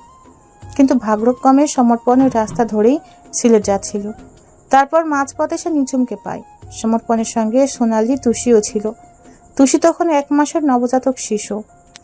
তুষির মা তুষিকে জন্ম দিতে গিয়ে অতিরিক্ত ব্লিডিংয়ের ফলে লন্ডনের হসপিটালে মারা যায়। সমর্পণ সেই শোক সহ্য করতে না পেরে সোনালি আর তুষিকে নিয়ে এদেশে চলে আসে, কারণ ওদেশে ওর বউয়ের অনেক স্মৃতি জড়িয়ে। নিঝুমকে ওরা তখন হসপিটালে নিয়ে যায়। তারপর আমাকে সমর্পণ ফোন করে। আমি তোদের সমর্পণের বিষয়ে আগেই জানাইনি, ভেবেছিলাম সারপ্রাইজ দিব, কিন্তু কি থেকে কি হয়ে গেল। তারপর আমি ইহানকে শিক্ষা দেওয়ার জন্য নিঝুমকে আর বাড়িতে আনিনি, সমর্পণের কাছে রেখে দেই। সমর্পণ নিঝুমের সঙ্গে ঘটে যাওয়া সব ঘটনা শুনে ওকে আগলে রাখতে শুরু করে, নিজের পায়ে দাঁড়াতে সাহায্য করে। ব্যাস, পরের টুকু তো তোমাদের জানাই আছে। সমর্পণের চোখের পানি। ধৃত স্ত্রীর কথা মনে পড়লে এই সকলের চোখে পানি থাকা স্বাভাবিক। নিঝুম গিয়ে সমর্পণকে আশ্বস্ত করে। এদিকে পরিস্থিতি স্বাভাবিক হলে নিঝুম বলে সে কিছু বলতে চায়। সকলে তার কথা শোনার জন্য প্রস্তুত। নিঝুম গলা ছেড়ে নিয়ে বলে, আসলে ইরা আর নেহান ওরাও তো কম কষ্ট পায়নি। আমার মনে হয় ওদেরকেও এবার একসাথে বেঁধে দেওয়া উচিত। সকলে নিঝুমের এই কথায় সম্মতি দেয়। এদিকে ইরা লজ্জায় মাথা নুইয়ে ফেলে। নিঝুম আবার বলে, আরও একটা কথা, এখানে আরও একটা লাভ বার্ড রয়েছে যারা নিজের কথা এখনও নিজেরাই বলে উঠতে পারেনি। সকলে উদ্গ্রীব হয়ে তাকিয়ে আছে কারা সেটা জানার জন্য। নিঝুম তখন এক নিঃশ্বাসে বলে দেয়, তারা হলো ঈশান আর সোনালি। নিঝুমের এহেন কথায় সকলে চমকে ওঠে, সেই সঙ্গে ইহান ও সোনালিও। কারণ নিঝুম কেন এখনো এই কথা তো তারা নিজেরাও খোলাখুলি ভাবে কেউ কাউকে বলেনি, তাহলে নিঝুম কিভাবে জানলো?